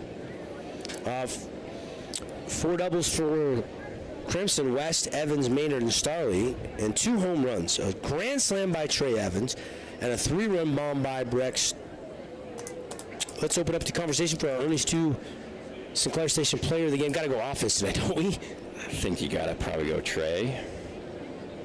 Yeah, I mean... hit 1 360. Further than that, maybe. I don't know. The exit, I mean, it went into the apartments. It landed on the street and went over into the grass across the road. It was a bomb. It was a bomb. Yeah. You want to go with that as our... That's the play of the game. That's our Appliance Wholesalers Plus Playmaker play of the game. The Grand Slam, 3 for 3 tonight with 7 RBIs. Monster performance. So then you want to give the Ernie's 2 Sinclair Station player of the game to Brexton Starley. Sure. Started this game on the mound. Sure. 6 RBI. I mean, those 2 guys did the heavy lift. Yeah, they did. I like that. Give them both some love. All right, Ernie's 2, best chicken strips in the West. Locations, top of the Boulevard, St. George, Hurricane, Cedar, and off the exit 112 in Beaver. Get your 87 octane, get your chicken strips. Andy and I had a breakfast burrito there the other morning before Tuesday's game. Yes. We got biscuits and gravy for breakfast, plus chicken strips that are best in the West. Stop in, grab some drinks, snacks, fuel up at Ernie's 2 Sinclair Station. Breck Starley, your player of the game. Appliance Wholesalers Plus Playmaker player of the game. Got to go with the Grand Slam, Trey Evans. Although... I mean, Trey, you couldn't get Trey out tonight. I mean, just incredible stuff there. Jager played well. Maynard needs some love. I mean, this whole offense for Crimson. I mean, they have now scored 48 runs in 3 games here at Bruce Hurst Field. Think they like playing at Hurst? Are you kidding? 16 runs a game. Yes, sir. Royal City math. Yes, sir. Are you impressed? Mrs. Erickson would be proud of me. She gave me a C. I just did the math. She's proud of me. Well, Mrs. Slovacek is proud of me. I, on the fly, added up all 3 games to the 48, so I get half credit. I do the division there, which I think might be more impressive. Addition is not even close to as easy as is dividing harder than adding? Probably. Yeah. Probably. Well, yeah. 17-13, the final score. We're inside the Johnson Pediatric Dentistry post-game show. What a day it was. A game in the morning. A little bit surprised because Snow Canyon just smashed Bear River, sent them packing. Yeah. A night before, Dixie knocks off Bear River 2-1. So that was, probably a little bit. A lot of people from Region 11 were really surprised Bear River left on a Wednesday morning. Me too, and I felt bad for Bear River because they played so good against. How do you hold Snow Canyon to 4 hits? Right. That's what they did. And then you hold Dixie to 2 runs and win. In the second and lose, game. And then you just don't have your dudes. And Snow Canyon, puts a couple of touchdowns on you. Then Pineview in 8 innings knocked out Green Canyon. So both the remaining teams from up north exit today from the 4A state tournament. And then, Dixie went with GJ and then went to the bullpen early in that game, and Snow Canyon just caught fire. They beat Dixie 16-2. Luckily, Dixie hadn't lost, so they'll turn around and play tomorrow. 1 game. It's right now. It's scheduled for the afternoon at 4 o'clock. Dixie Snow Canyon. And with Crimson tonight beating Pineview, knocking Pineview out, they're still huddled up down the field. Panthers getting a thank you probably from Coach McClellan for all the hard work and time in the cages and on the field and all that. So Pineview's season is done, and Crimson, how advantageous, Andy, is it for Crimson to have an off day tomorrow? I think it is super advantageous. Just to get out of, like we were saying, get out of the sun. Know that Snow Canyon and Dixie have to use some more pitching. Yeah, not have to use arms. That's the biggest thing, obviously. So that was a huge win in a tight, for a minute, hotly contested game by Pineview. I anticipate tomorrow afternoon's game between Snow Canyon and Dixie to be capacity here at Hurst. The defending state champs against the number 1 seed to get to play a crosstown rival in the title series. Well, it's going to be interesting. Yeah. And that'll be tomorrow. That's going to do it for us. A night in which the hit parade was on again. 17-13, Crimson knocks Pineview out of the tournament, punches their ticket to the best-of-3 series. Crimson will not play, as you look at the bracket, they will not play until 7 o'clock on Friday night. That'll be game 1. Game 2 is high noon on Saturday. And then the, if necessary, game 3, that would be immediately 20, 30 minutes following it, right around 2:30, depending on how long that game 2 goes. But unless they bump the time back so more people can come and get off work, that game tomorrow between Dixie Snow Canyon will be at 4 o'clock. Yep. Right in our show. That's what we're planning on. Yep, we're planning on that till we hear otherwise.